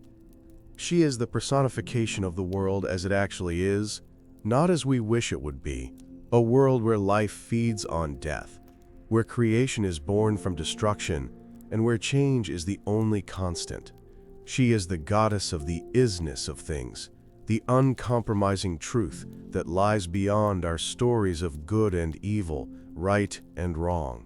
To look upon her is to look upon the engine of the universe. The ancient Celtic people were not naive. They lived close to the earth, and they understood its cycles.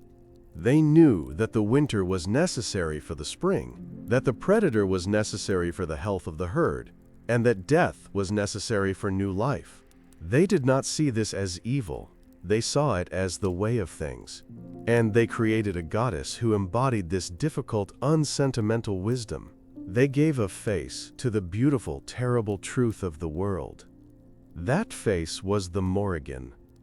This is why she is so connected to the battlefield. A battlefield is a place where all illusions are stripped away. All the polite fictions of civilization vanish in the face of mortal combat. On the battlefield, the brutal, creative, and destructive cycle of nature is accelerated into a few terrifying hours. It is a place of absolute truth. And the Morrigan, as the goddess of that truth, is the one who presides over it. She is the spirit of that radical, horrifying honesty. We have lost this perspective. Our modern culture tries to shield us from this reality. We hide death away in hospitals. We distance ourselves from the sources of our food. We seek lives of comfort and stability, free from the chaotic cycles of nature. We have tried to build a world without the Morrigan, but she cannot be banished. She returns in the form of crises that shatter our illusions of safety and force us to confront the uncomfortable truths we have tried to ignore. Her secret is that she is not just a goddess of war. She is a goddess of reality. War is simply the most intense expression of her domain. Her domain is any situation where a comfortable illusion is shattered by a hard truth. This could be a personal crisis, a social upheaval, or an ecological disaster. Anytime our carefully constructed world breaks down, and we are forced to face the raw, untamed power of life itself, we are in the presence of the Morrigan. This is why her memory has survived in the form of the banshee. The banshee appears at the moment of death, the most personal and unavoidable confrontation with reality that any human being will ever face. The cry of the banshee is the sound of the veil between the worlds thinning. It is the sound of a hard truth arriving. The banshee is the Morrigan, whispering her ancient secret into the ear of a single family, reminding them of the great cycle they are a part of. And her echo in Morgan Le Fay also carries this secret. Morgan is the character in the Arthurian legends who consistently challenges the illusions of Camelot. She uses her magic to reveal the hypocrisy of the court, the secret sins of the knights, and the flaws of the king. She is the force of chaos and uncomfortable truth that ultimately helps to bring the idealistic but unsustainable world of Camelot to an end. She is the Morrigan, playing her ancient role in a new, more courtly drama. So the dark secrets of the Morrigan are not about some hidden evil or forgotten bloody ritual. Her secret is the truth that she embodies, a truth our modern world has tried very hard to forget. The secret is that the universe is not a safe, predictable machine. It is a wild, living, and often dangerous magical process, and our survival and growth depend on our ability to face that reality with courage, wisdom, and respect.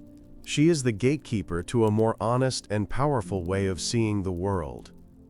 This journey into her past has been a journey into our own forgotten soul. The world of the ancient Celts is not just a historical curiosity. It is a memory of a time when humanity knew its place in the cosmos, a time when we knew we were a part of nature, not its master. The Morrigan story is a bridge back to that ancestral wisdom. It is a myth that can help us heal our own disconnection from the wild, magical reality she represents. We see the world through a narrow filter, the filter of our modern assumptions. But what if we were to look at the world through her eyes? We would see a world that is alive with consciousness.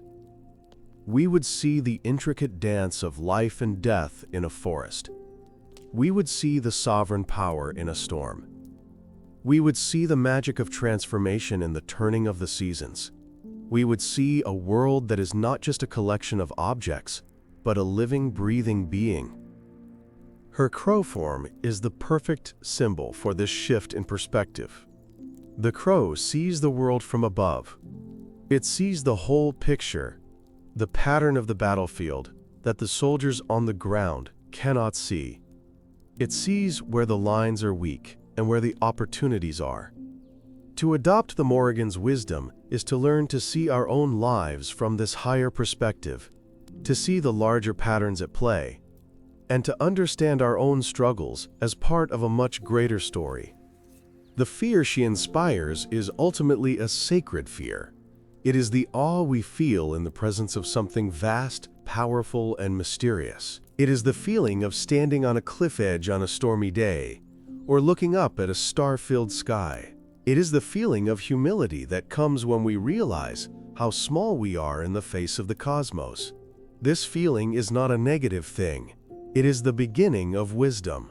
It is the feeling that reconnects us to the great mystery of existence. We have traveled from the misty forests of ancient Ireland to the battlefields of the human soul. We have followed the Phantom Queen through her many transformations, from goddess to ghost to modern icon. We have unraveled the layers of her story to find the timeless truth at its core. Now it is time to return to where we began, to the battlefield, shrouded in mist, and to finally answer the question that started our journey, with the full weight of the story we have uncovered. We began with a simple, startling paradox, that the oldest and truest face of war was not a man's. We see war as the domain of gods like Mars or Ares, gods of strategy, discipline, and masculine aggression. But the Morrigan shows us that this is a shallow understanding. She reveals that war is not a human invention. It is a human expression of a much older, deeper, and more fundamental cosmic principle. It is the principle of violent, chaotic, and world-shattering transformation. The soldier on that ancient battlefield did not fear the enemy's spear as much as he feared the cry of a lone crow. Why? Because the spear was just a piece of metal.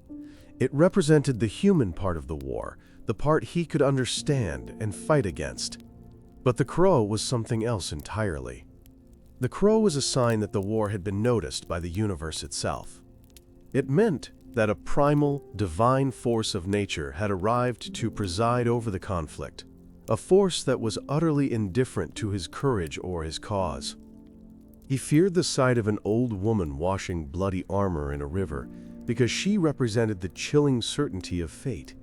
Her presence meant the outcome was already decided.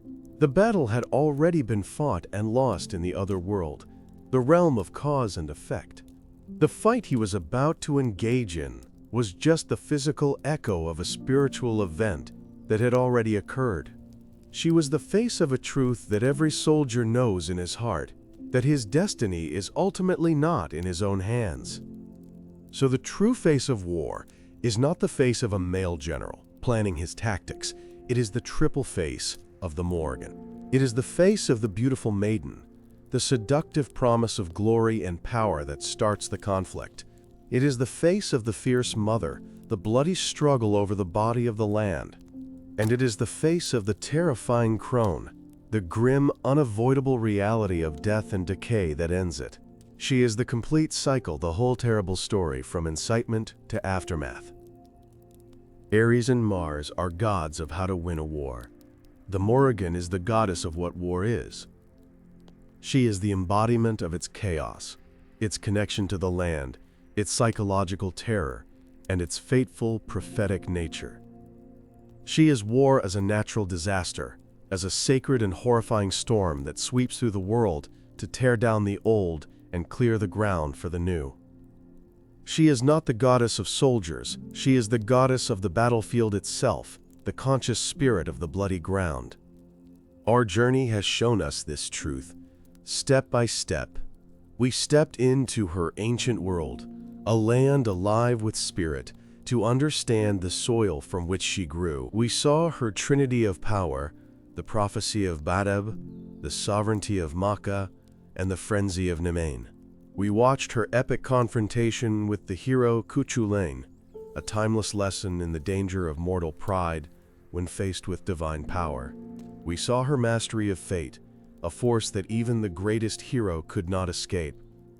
Then, we followed her into the long shadows of history.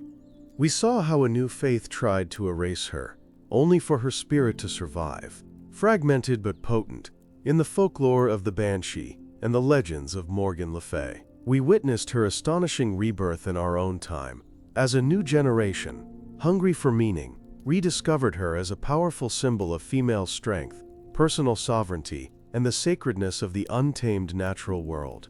Her story is the ultimate proof that true power can never be destroyed, only transformed.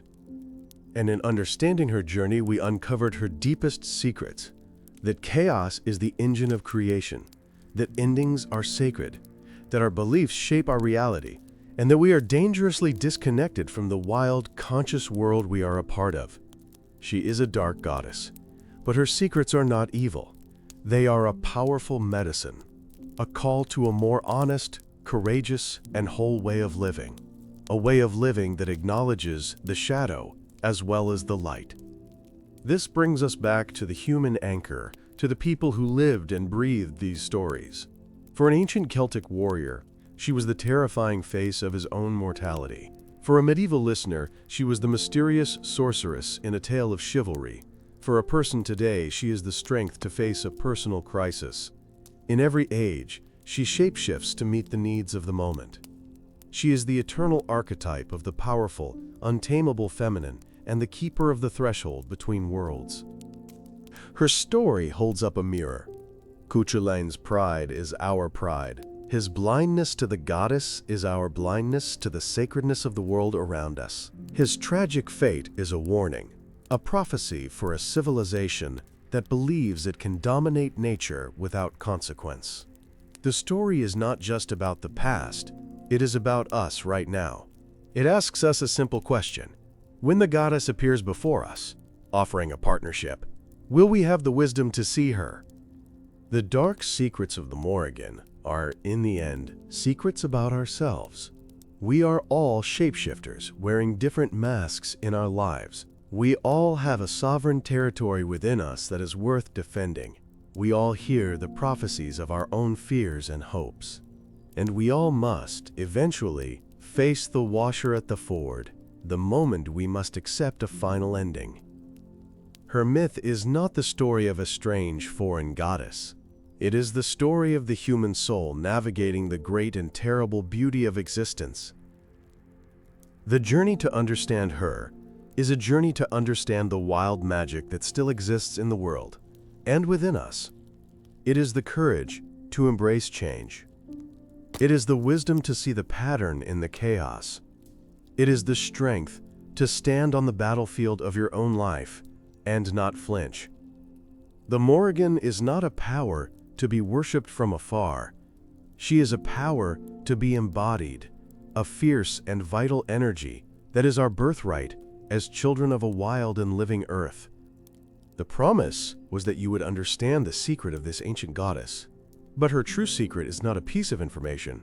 It is a change in perception. It is the feeling you get when a crow lands nearby and looks at you, and for a fleeting moment you feel you are in the presence of an ancient intelligence. It is the chill you feel in a place where a great battle was fought, a sense of history sleeping in the soil. It is the recognition of her face in the storms of our world and the storms of our hearts. The old gods never really die. They are eternal patterns in the universe. They fall asleep when we forget to call their names, but they are always waiting in the shadows. They wait in the whisper of the wind, in the rustle of leaves in a dark forest, and in the stories that we tell. They wait for us to grow tired of our small, predictable world and to seek out the great wild mystery once more. They wait for us to remember that the world is, and always has been, enchanted. The Morrigan has returned to our consciousness because we need her. We need her warrior spirit, her prophetic wisdom, and her uncompromising truth. She is the great queen of a world in transition, a phantom queen for an age of uncertainty. Her story is a key, a way to unlock a deeper understanding of our past and a more courageous way to face our future.